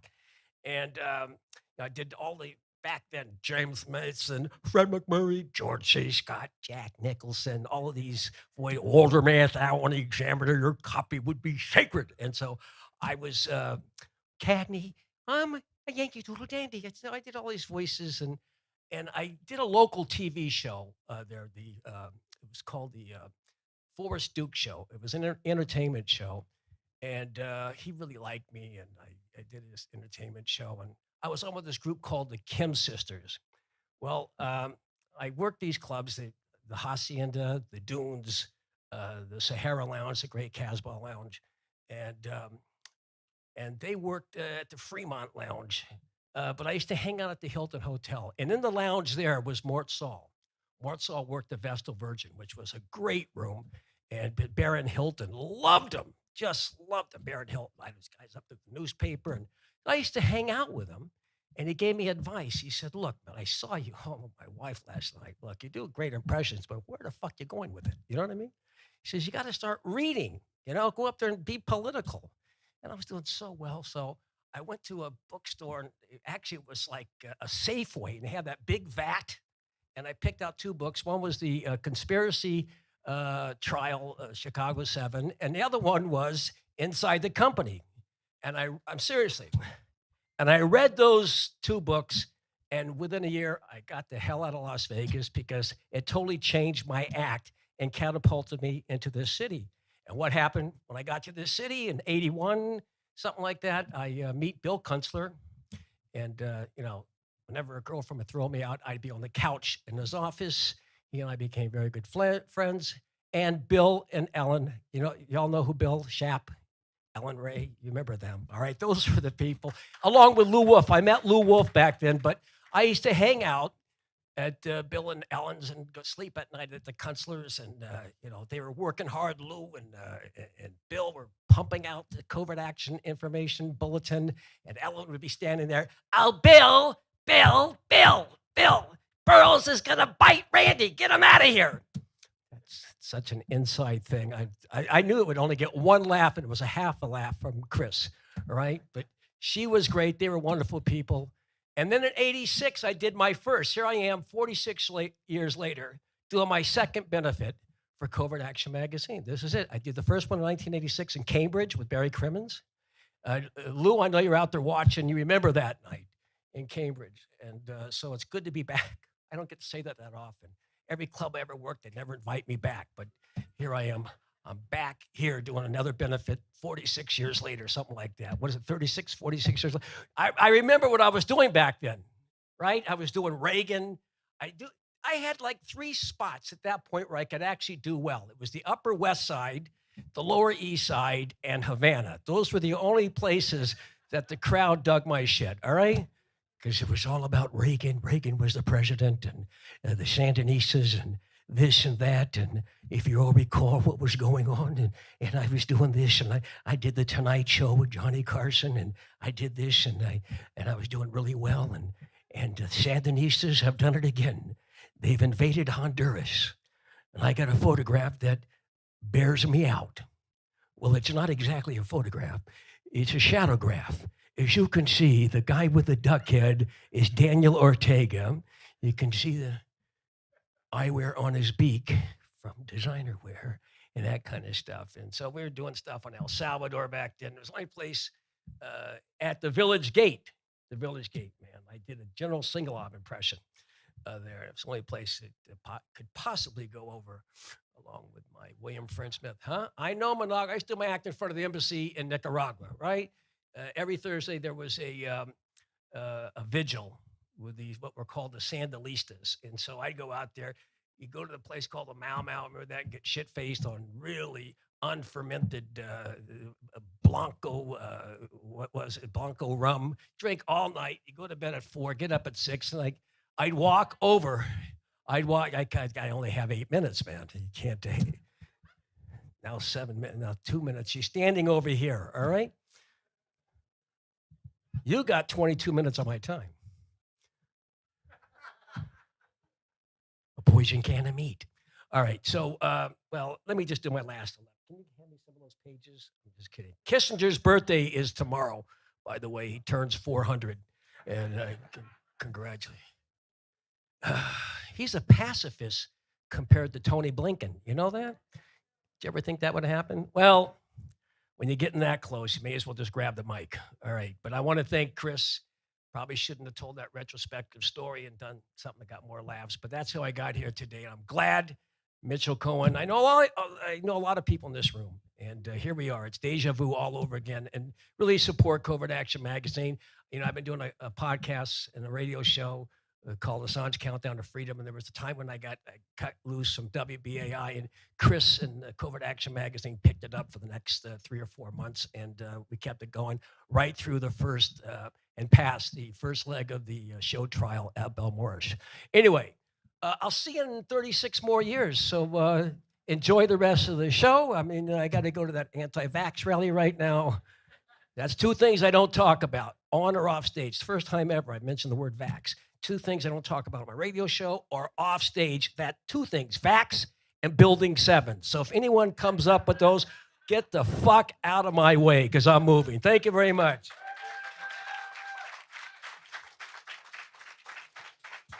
Great. Give it up for Randy Credico. I got it right this time, Credico. So I'm excited to introduce now one of our next speakers who's going to be just talking a bit about what we do here at CovertAction Magazine. He's on our editorial board, Sam Alcoff. Sam is a producer. Sam's great. Sam's a producer at Democracy Now!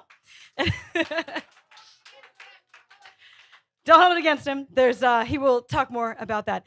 He has 2 decades of experience working in independent media in New York. There's so much. I'll just let him talk about it. Welcome up, Sam. Thank you, thank you. So can we get a round of applause actually for the People's Forum here? Right, the People's Forum is a relatively new resource for the left. It's totally awesome when you know that it's great because anything that will get New Yorkers to go through Times Square for has to be pretty fucking awesome. Now, usually when I come to the People's Forum, I come through Times Square and I duck my head the entire time.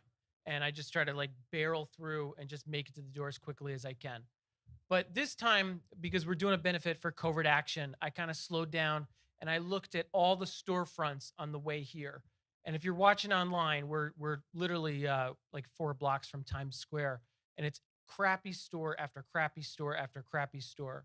And every single one of those stores selling tourist crap or sandwiches or whatever has many, many, many times the budget of Covert Action. And if you're watching it online, you have another tab open. And if you click on any of those tabs, any website you look at, any other media project that you look at, whatever they're doing, whatever they're selling you, they're spending more money on the pixels in the corner of the screen than Covert Action has to work with all year. And we just need to be honest about that. That's what we have. That's the money that we have to work with. This stuff costs money to do. Independent media costs money to make, and we need your support. Now, it's time for some audience participation.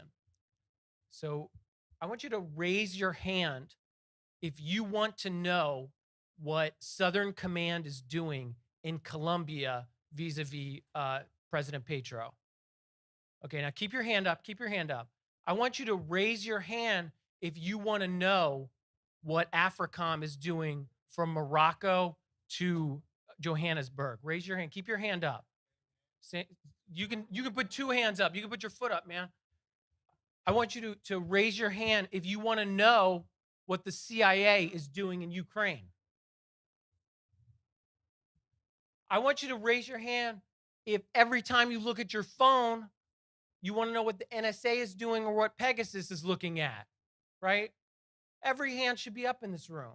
Now keep those hands up. I'm sorry, I know it's been a long day, but you can keep those hands up for just a second. I want you to put your hand down if you trust the New York Times to tell you the correct story on any of those issues. I want you to put your hand down if you trust Washington Post and Jeff Bezos to tell you the correct answer. I want you to put your hand down if you trust Pierre Omidyar to tell you all the correct answers to these questions that you want to know about. That's The Intercept, right? But he's doing stuff all over the country, right? Put your hand down if you trust CNN or Fox News. If you trust them, if you think they're going to answer your questions, put your hand down. But if you are still asking these questions, you want to know the answers to this stuff, you got to look at that hand. You have to say the answer is within our grasp. Put that hand down and reach into your wallet and contribute to covert action. Now, you can put your hand down for a second. I know it's been a long-ass day. Can we get Mike Locker is in the back there. Mike is a longtime veteran, but with both covert action, he's also came with NACLA. So can we get a round of applause for Mike Locker right there? Woo! Mike Locker's on the board of covert action. Mike, would you grab the bowl over there? Because Mike has been selling raffle tickets to get a full set of back issues of Covert Action Magazine. And this is shameful. This is not good. This is not enough raffle tickets, Mike. Okay. You can buy them online, or you can't buy them online, but if you can donate online if you click on the whistle, but we're going to do 2 picks of the raffle. So we're going to pick one out right now, and then we're going to do one at the end.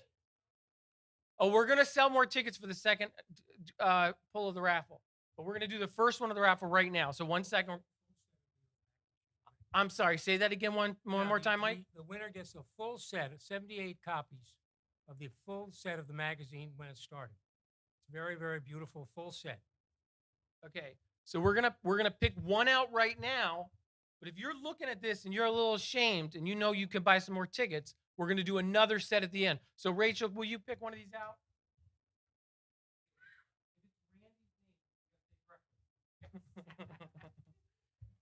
Okay. Mercado? You won. Let's get a round of applause for Mercado. Okay. Okay.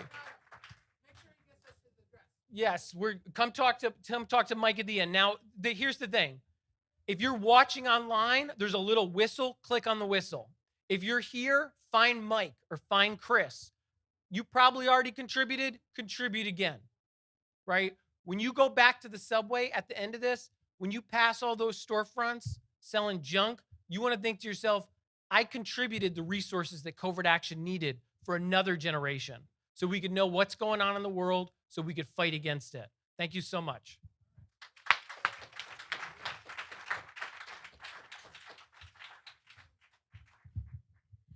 Excellent. So please don't leave here unless you get yourself a raffle ticket and hang out with us until the end. We're going to have some time very soon to mingle, to talk, to get to know each other.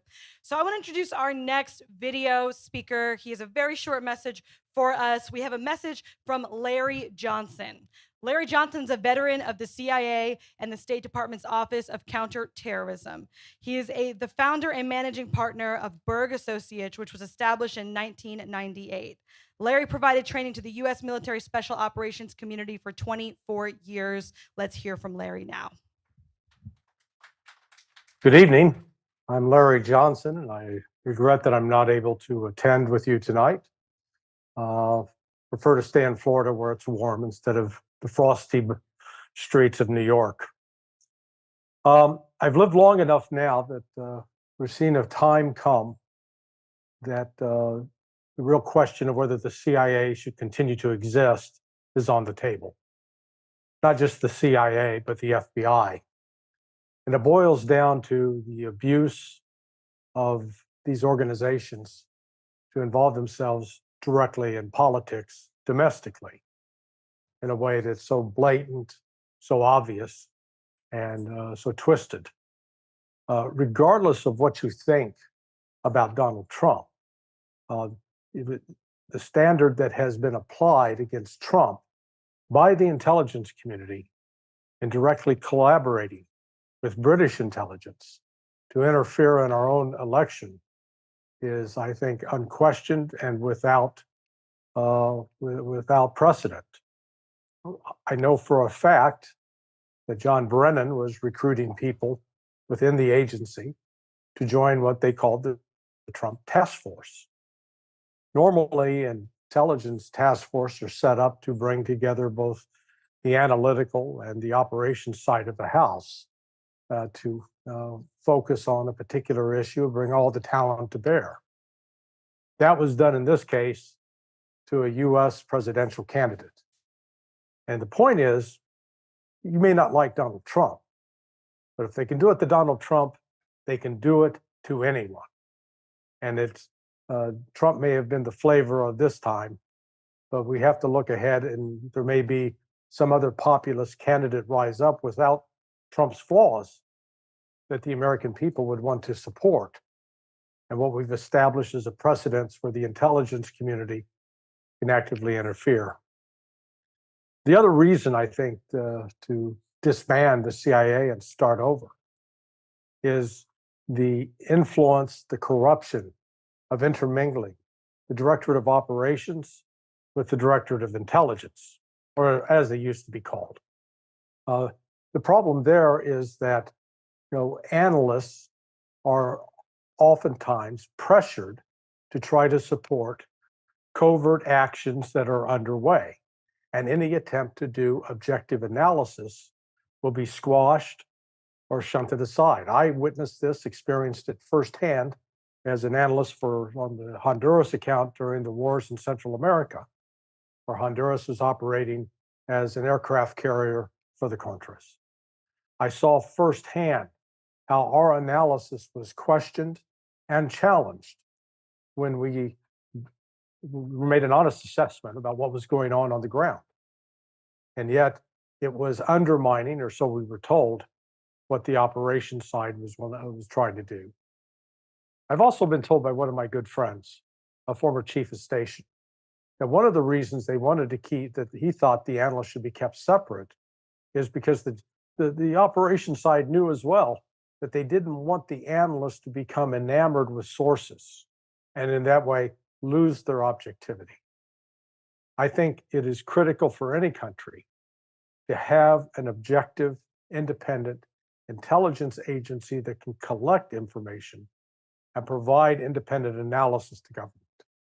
Sadly, we no longer have that. And because we no longer have that, I think the very freedoms and constitutional rights that we claim to uphold in this country are at grave risk, and something must be done to correct it. And I think one of the things that should be done is the elimination of the CIA in its current form. They need to start over. Thank you.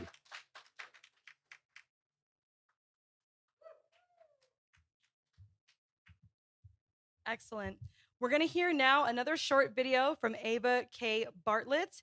Ava Bartlett is a Canadian independent journalist and activist, and she's actually going to be sharing with us a bit more about her recent trip to Ukraine. So we can hear now from Ava. Eva Queen Bartlett. Since 2007, I've reported from occupied Palestine, Syria, Venezuela, and the Donbass, notably the Donetsk and Lugansk People's Republics, formerly in eastern Ukraine. I've just returned from my 7th trip there. I first went in September 2019, 5 years after the coup in Ukraine and 5 years after Ukraine started its genocidal war against the people of the Donbass. Since 2014, Ukraine has relentlessly shelled the Donbass republics.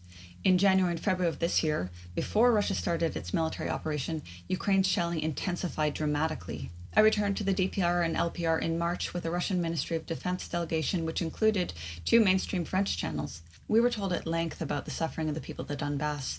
We were shown the site of a March 14th Tuchka-U strike, which killed 21 civilians. We visited various sites recently liberated from Ukrainian forces. We heard how Ukrainian forces occupied and mined a hospital in Volnovakha, and we met with representatives who detailed the horrific crimes the Ukrainian forces committed against Donbass people. These mainstream French channels excluded virtually everything we saw and heard. I returned to the Donbass in April and May, staying for 3 weeks, and going to Mariupol, which is still being liberated from Azov Nazis, also going to areas in the LPR which had been recently liberated. In June, I returned for another 3 weeks and have done so every month since. Every time I've been there, Ukraine has committed heinous war crimes, including targeting busy markets and streets and parks, targeting a maternity hospital. Thankfully, due to the intensity of the shelling that day, staff and the patients had already been evacuated to the basement. This was not mentioned in legacy media. Ukraine has been intensely shelling the very center of the city, where there are no military targets whatsoever. In August, Ukrainian shelling right outside the hotel I was then staying in killed a woman on the sidewalk, and shelling one street over killed an 11-year-old ballerina, her grandmother, and her ballet teacher, tearing them to pieces. In late July, Ukraine fired rockets, each containing over 300 PFM-1 mines known as petal or butterfly mines due to their design and how they flutter to the ground and generally don't explode until someone steps on or otherwise touches them. Ukraine fired most of them at the end of July, but even today, Donetsk civilians continue to be maimed by them, like this 14-year-old boy, Nikita, who used to breakdance and do mixed martial arts. As of now, 87 civilians have been maimed by these mines, including 4 children and many elderly. Ukraine's use of them is against international law and is against the Ottawa Treaty, which Ukraine itself signed, pledging to destroy its stockpile of mines. Further Ukrainian crimes I've documented while being there are Ukraine's attacks on medics and other emergency rescue services, their vehicles, and their centers. Ukraine has also heavily targeted water infrastructure. When I returned in April, water was being rationed, so you only had access to running water a few hours a day. In subsequent months, there was no water, period. You had to go to collection points where emergency services provided water and fill up buckets and 5-liter jugs if you wanted to be able to wash. Legacy media will never report on any of these Ukrainian war crimes, and I've only detailed the ones that I've had personal experience with. In some cases, media have had the audacity to report on a Ukrainian crime in the Donbass as a Russian crime in Ukraine, using media from the Donbass to back their lies. Legacy media have employed the same dirty, unscrupulous tactics as they did in the reporting on Syria, Iraq, and a host of many countries before, completely fabricating events that never occurred, erasing the voices of people whose suffering doesn't fit the NATO narrative, and attacking and smearing those of us who counter and expose their lies and propaganda. Canada's CBC had the audacity not only to smear me and wage a character assassination on me, but in doing so, they drew from the Miratvorets, which is Ukraine's kill list, entry on me. CBC gave extremists who might not have known my name a new target. CBC and all the other legacy media pushing disgusting war propaganda would never allow myself or other journalists to speak uncensored, which is all the more reason to support Covert Action. It's a platform that is well respected and that gives voice to those of us who report from on the ground, thereby giving a platform to the very voices, the very people who are being targeted by NATO.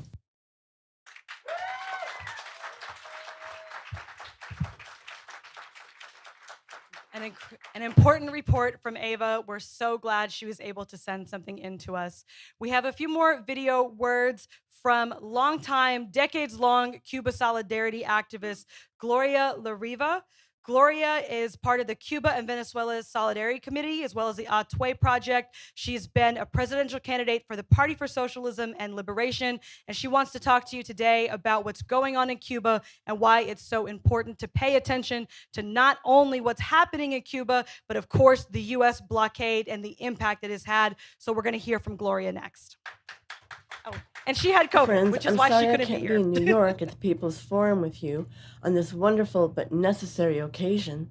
My name is Gloria LaRiva. I live in San Francisco, where many activists have been especially busy during these almost 3 years of pandemic to make visible Cuba's struggle against the U.S. blockade.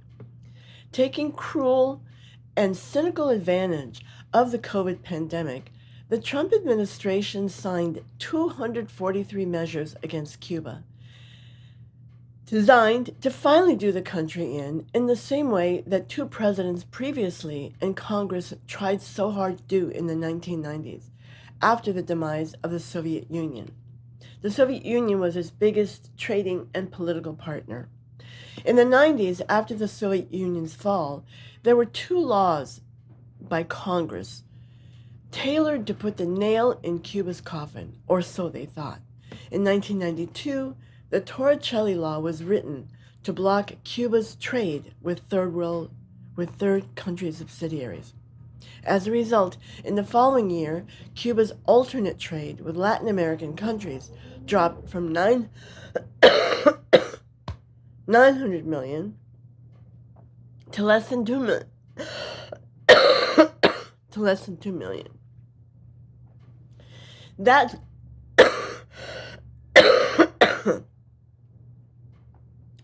Torricelli Law that blocks ships from docking in the U.S. if it does business with Cuba or face confiscation is still in force. That was signed by Bush Sr.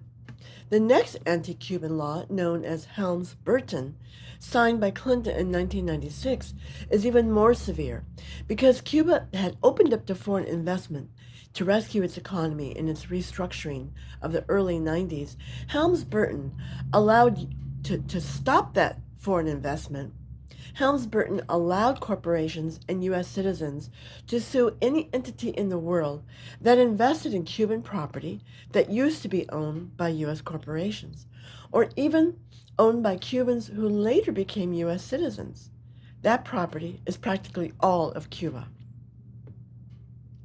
And the worst part of that law that Clinton signed handed power over the blockade to Congress. The prerogative to lift the blockade used to belong solely to the U.S. president, and Clinton handed it over to Congress. How many of you think Congress would agree to lift the blockade? Shame on Clinton. 243 measures were signed by Trump in his 4 years of president against Cuba, and too many to mention. But here are a few of the most damaging. In 2019, the U.S. blocked oil shipments from Venezuela to Cuba by threatening to deny insurance to those ships carrying the cargo. In the midst of the pandemic, when Cuba's tourism and other economic branches were shut down to save lives, Trump blocked remittances from Cubans in the United States to their families in Cuba. That amounted to $1.5 billion the year before the pandemic. And days before he left office in January 2021, Trump declared Cuba to be a state sponsor of terrorism. What an outrage. It's an abomination, because Cuba is the victim of terrorism, not the perpetrator. And by being declared a state sponsor of terrorism, it shuts Cuba off from much of the world in terms of trade, because those countries will be sanctioned even more severely than they are now, banks included. Why do I bring up all these challenges? It's because it is remarkable in these years what Cuba has done in spite of this economic and political war by the United States. First, during the pandemic, only 146 people died in the first year of COVID-19 in Cuba, because the priority was to save lives, even though the economy was shut down. In the second year, unfortunately, more than 8,000 people died. But in the early part of 2021, Cuban scientists and biotechnologists developed 5 lines of Cuban COVID vaccine. 3 of them came into use. And by October 2021, Cuba could calculate, because they know their whole population, it's an organized society, they calculated that by November 15, the whole population would be vaccinated, the schools would open up completely with children masked, and tourism would be open for business, November 15. A remarkable achievement. And in 2022, the number of deaths and positive cases of COVID is minuscule. From May to September, 1 person died of COVID. May to September, while in the U.S., although a country 25 times larger in population than Cuba, over 300 people have died in this last year, every day. It's almost like the government acts like it doesn't exist anymore. We know of that. Another remarkable achievement in Cuba was the passing of the Family's Code, a major update of the original 1976 Family Code. A family code which was inscribed from traditional definition of family, a mother, a father, children. But now, of course, with the passage of time and the social movements that have developed around the world, including in Cuba, the new Family's Code, which was drafted and discussed, debated for almost 3 years, includes the definition of a family to mean that any family that you define yourself, including gay marriage, including single parents, including the right of gay adults to adopt children, something that wasn't permitted before. And the Family's Code includes even paid leave for grandparents who take care of a grandchild that's been born or adopted so that the mother or father can go to work. That's really an amazing concept, that it allows for the woman, the mother or the father, who want to continue working, that the grandparent can be the caregiver and get paid, compensated for it. It also provides for the rights of children, which existed before. But for example, in the broadening of liberating concepts, it says that no longer is the role of a parent parental authority, but parental responsibility to raise their child in love, solidarity, to feed, clothe, and house the child. Anyway, this is compared to what we're facing here, with women criminalized for needing to have an abortion, young adults having no rights, trans rights are being denied, while in Cuba, LGBTQ rights are enshrined in the Family's Code. And another great achievement is their new updated constitution that was ratified in 2019. It's a revolutionary program that it extends to the world. It says they will provide exile to anyone suffering persecution in any country for environmental, political, or economic reasons. So I just wish to say that we need to learn more about Cuba, learn more about what the U.S. is doing to that wonderful island of people, a determined people who are not going to let their society be destroyed, overthrown by the U.S. government, and to extend our solidarity to Cuba. Right now, we're preparing in the Atue project, which we have begun this year, to send a container full of 40,000 pounds of goods, mainly construction materials, plywood, sheet metal roofing, cement, and other things for construction to help rebuild the 19,000 homes that were destroyed in Cuba during the Hurricane Ian in October. It's a long haul, it's a drop in the bucket, but solidarity of people around the world is what will count, and ending the U.S. blockade. So thank you. I hope you have a great afternoon at the People's Forum. Thank you to Chris Agee. Thank you to Covert Action. We need to keep supporting Covert Action. I refer to Covert Action many, many times for my needs of learning about the in-depth analysis and information that the progressive movement needs. Thank you.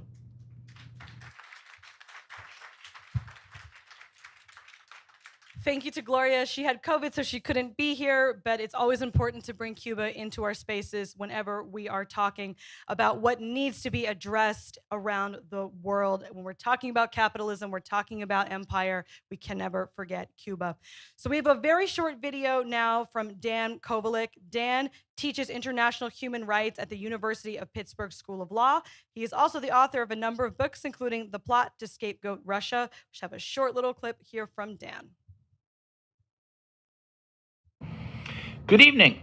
First of all, I want to apologize for not being able to be with you in person. I just got back from a month in Russia, and the Donbass, and I just couldn't make this trip happen. But I certainly want to give all my support to this event and to CovertAction Magazine, which I think is more important today than it's ever been. First of all, I want to remember Phil Agee, who I got to meet when I was in college. We were protesting CIA recruitment there. We brought Phil to campus to speak, and he made CovertAction Magazine happen, and he was, a key guy in my life for, raising my consciousness about U.S. foreign policy and, really how unjust it is. And CovertAction Magazine continues to highlight the injustices of U.S. foreign policy, of U.S. imperialism. And I would say, in fact, it's unique in that respect. I've just seen so many so-called progressive outlets, such as Democracy Now! Comes to mind, really go off the rails in terms of supporting interventions in places like Libya, really parroting the State Department line on countries like Nicaragua. And CovertAction Magazine, to me, is one of the most principled anti-imperialist outlets in the West, and at a time we need it. As I said, I just got back from Russia and the Donbass, and we see a war there that really is a war between Russia and NATO. Let's face it, we all know that. And CovertAction Magazine knows that, and they write about it, and they're not fooled by the propaganda, as so many people on the so-called left in the U.S. are. And so I go to CovertAction Magazine every day to learn about the nuances of what's happening in the world, and in particular about U.S. warfare abroad. And, I always come away with a new insight and new information. And I hope people support CovertAction Magazine and, read it and learn from it. So have a good evening, and let's keep up the struggle. Thank you. So we're getting to the close of our program. We have one more speaker here in person with us, and then we have a message from Lou Wolf, who could not be here, but we really do want to hear from Lou. So our next speaker with us is John Parker. John Parker recently traveled to Ukraine in the Donbass region. He was the 2022 Socialist Unity Party and Peace and Freedom Party candidate for the U.S. Senate from California, receiving 105,000 votes in the primary election. And Parker has been a union organizer and public school teacher, and is also a member of the Black Alliance for Peace and the coordinator of the Harriet Tubman Center for Social Justice. Welcome up, John.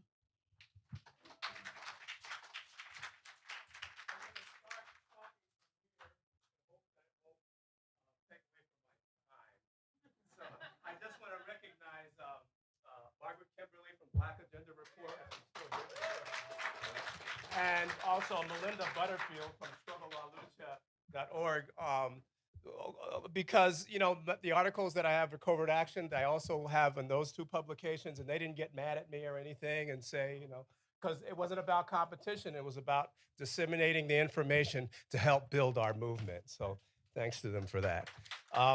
If you like horror stories, here's one for you. It's the 2022 National Defense Strategy document from the Secretary of Defense, which right out of the gate calls China, Russia, Iran, the DPRK threats to U.S. national security.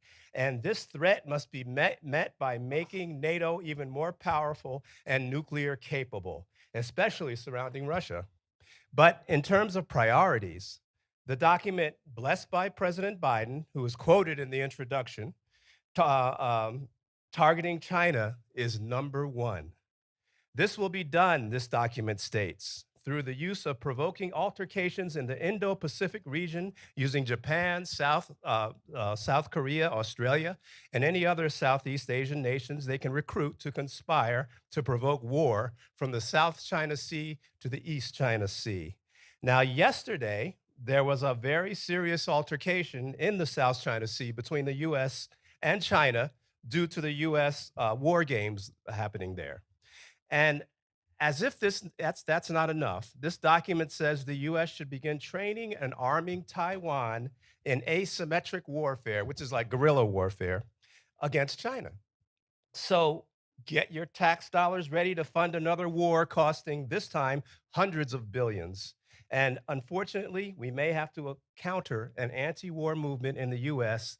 that will probably start blaming China when that country is also forced to respond to the provocations and threats in their security and sovereignty. What we should learn from this document and from the RAND Corporation's published strategy 3 years ago, planning the provocations against Russia today, is that it doesn't matter what Russia does. The imperialists had a plan of action that was determined to cause war by any means, regardless of Russia's actions. While investigating the war in Ukraine, in the Donbass region of Krymskaya in May of this year, I visited a tuberculosis hospital that had been retrofitted for war by the Ukrainian military. They were forced to leave a week or so prior due to the Lugansk People's Militia and the Russian soldiers. But I observed the 122 millimeter shells about this big used by Kiev to make Swiss cheese of the houses just a mile away in Solkiniki. These shells were also used to target the families I interviewed north of there in Rubizny, in a shelter that had housed 350 people escaping the Ukrainian military's assault on their apartment buildings.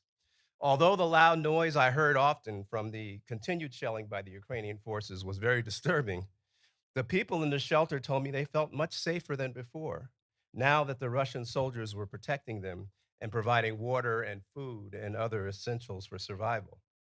Now, I should mention also that back at that tuberculosis hospital, on the wall next to the missile, the shells, there was a huge swastika about this big.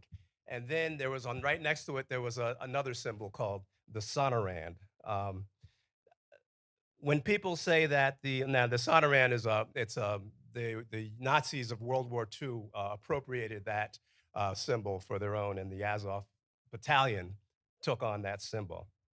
Well, so when people say that the Nazi problem in Ukraine is minor, they callously ignore the 10 Black people killed at the Top supermarket in Buffalo, New York by an 18-year-old white supremacist wearing the emblem of the Azov battalion. The same Sonorand I saw on the wall in Krymskaya. This youth said he was inspired by New Zealander Brenton Tarrant, who killed 51 Muslims in a mosque. Tarrant wrote in his manifesto that he was in direct communication with the Azov battalion and planning to go there for military training. In fact, Newsweek in 2019 reported an FBI agent who admitted that 17,000 white supremacists have gone through Ukraine to get military training. The Azov Battalion has used the billions of dollars in funding and training from the US since 2014 to build a very successful social media presence, encouraging alienated youth. Playing into the narrative of Russia as invader can only be done when we disappear the over 6 million people in the Donbass region targeted by an openly neo-Nazi-led military. By February 22nd, the bombing of that region increased 20-fold in 7 days to 1,400 bombings per day. Kiev then amassed 150,000 on the border, preparing for a genocidal massacre. And this is why on February 23rd, the Lugansk People's Republic and the Donetsk People's Republic formally requested Russia's protection. If you really want to know what imperialism really looks like, consider this. According to the United Nations Development Program, the US freezing of Afghanistan's assets is causing the starvation of 1 million children. Think about that. 1 million children because US is freezing about $9.5 billion in assets of Afghanistan. So Biden, with a snap of his fingers, could stop that today, immediately. He could stop the killing of 1 million children in Afghanistan today, but he won't do it. So that lets you know what imperialism really is and what evil really is. Without challenging the main justifications for this war, we are simply allowing lies to take hold, which will, at worst, garner popular support for U.S. imperialist strategies, and at best, encourage resignation and apathy. CovertAction Magazine is an invaluable resource that challenges those primary lies fueling this U.S. proxy war against Russia and China. It's that whole truth that CovertAction is committed to, which will ultimately inspire our working class into action. And any peace movement must be made up of overwhelmingly by our multinational working class and its movements of the people fighting racism and for union rights and tenant rights, for LGBTQ rights and for women's rights, for the rights of self-determination of Haitian, Palestinian, Indigenous, Black and Brown peoples. All these components are necessary in any real peace movement to have any real power, because these are the forces most targeted by U.S. imperialism domestically and internationally. It's these forces that have the most to gain by stopping imperialist war that steals the resources necessary for the survival of their children. And these are the forces whose exploitation the economic beast depends upon for survival. So therefore, they contain real potential power. And I'm going to wrap up here.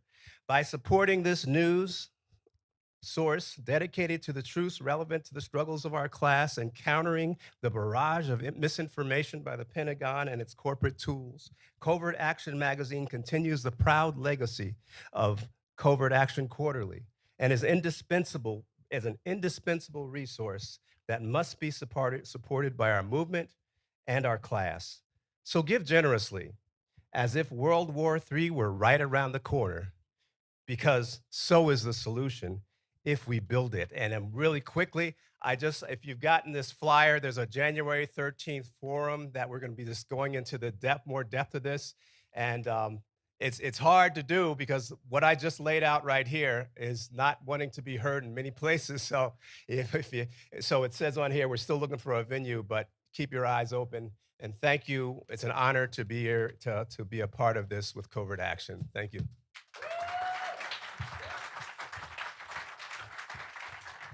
Thank you, John, for that. We are going to hear now from Louis Wolff. Many of you know who Lou Wolff is, but I want to give an introduction nonetheless. Louis Wolff is research director at CovertAction Magazine. Lou co-founded Covert Action Information Bulletin in 1978, later renamed Covert Action Quarterly, and now Covert Action Magazine with Philip Agee, William Schaap, Ellen Ray, Michael Ratner, William Kunstler, and others. Lou authored many articles and co-edited numerous books, including Dirty Work, The CIA in Western Europe, and Dirty Work 2, The CIA in Africa. We're going to hear some words from Lou, who could not make it, but with absolutely his heart is here with us.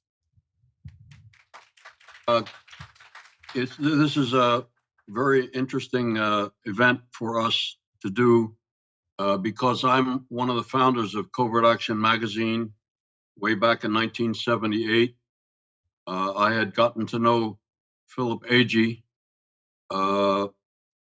and I was present in London at Conway Hall during his first public speech after his first book was published, On the Run, CIA History.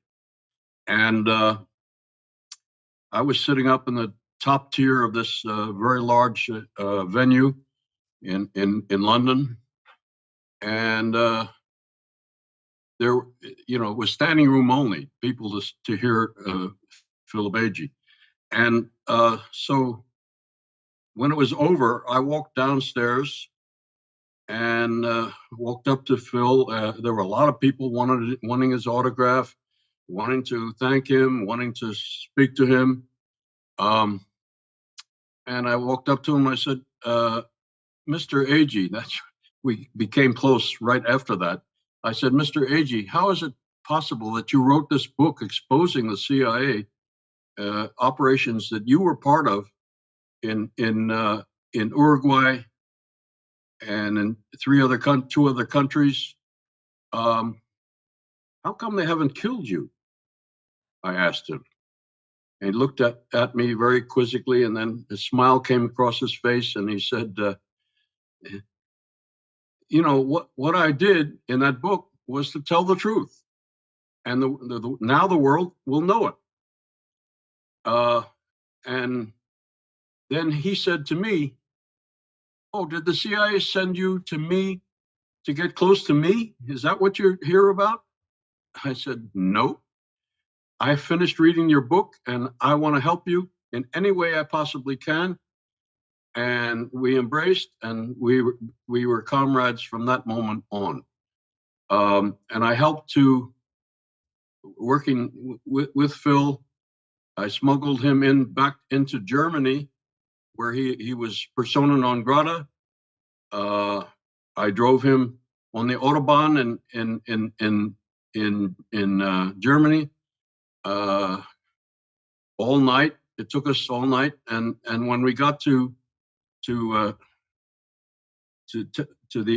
destination, he said, "Just let me out of that corner, and please don't look back. Thank you very much, and we'll keep in touch." That was the beginning of my relationship with Phil.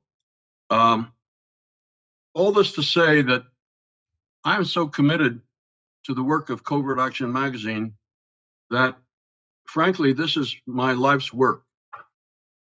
I started when I was in my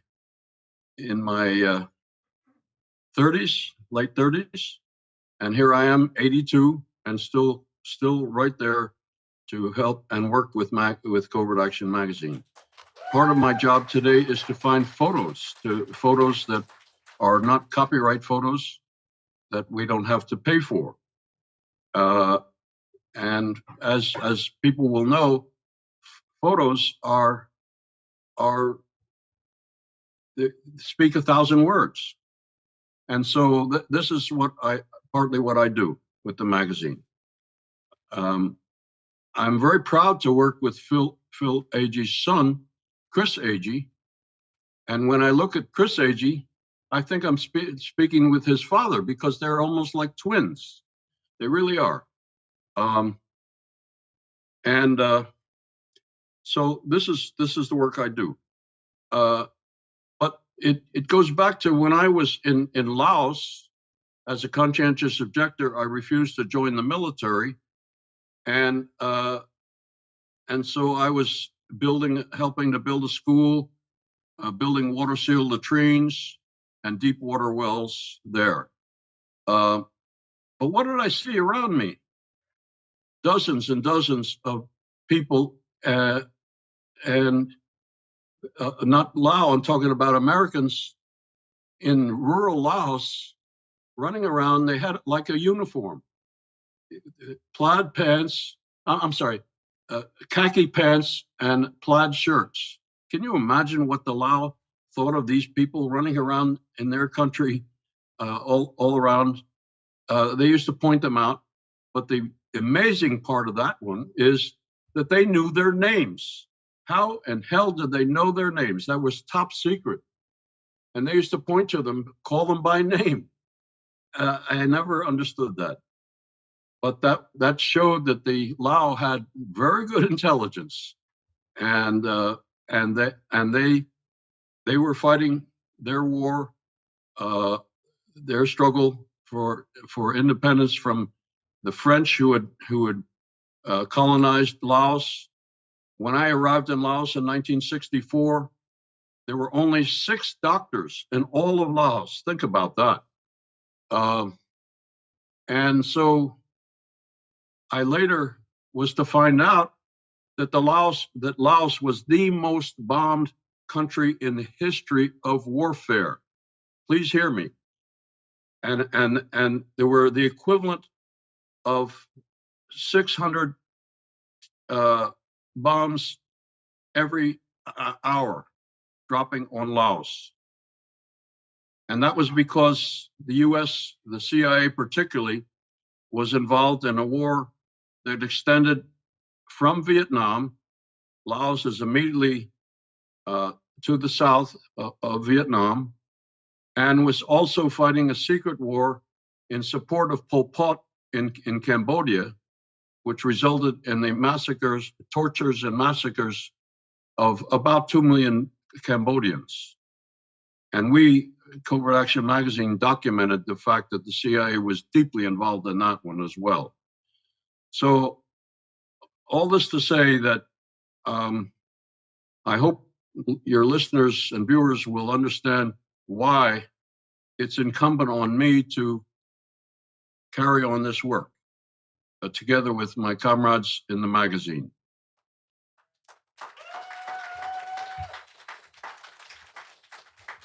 Give it up for Lou. Thank you so much for those words from Lou. So as we come to the end of our program, I want to say thank you all so much for being here, for staying with us, for really being in the space together. It really means so much. Thank you. Give yourselves a round of applause.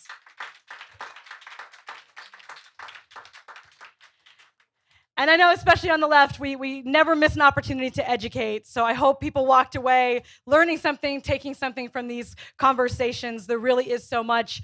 I want to have Sam come up for a final announcement about our pledge cards and about what we really are excited to talk to you about today and really get your support today. So here you go. Okay, fellow diehards, thank you for coming out. Thank you for staying for so long. Unfortunately, we have some bad news. We have found out that we have not raised more money than the CIA has spent monitoring the live stream. So we just need to raise a few $100 more and we'll be just fine. So don't sneak out. If you're walking out and you see Tiger, raise your hand. If you see Tiger, if you see Mike Locker over here, fill out one of these. If you don't have a credit card, but you have tomorrow's lunch money, throw tomorrow's lunch money to Mike or to Tiger. We really appreciate it. Every penny gets used. We need it. We're not joking here. It's serious. If you're watching the live stream online, give us some of that internet money. I don't know if it's crypto, Bitcoin, whatever. Could click on the whistle. And thanks again, all of y'all, for coming out. I see some old friends in the crowd. Say hello to your old friends. Make some new friends. We're the left we have. Thank you so much.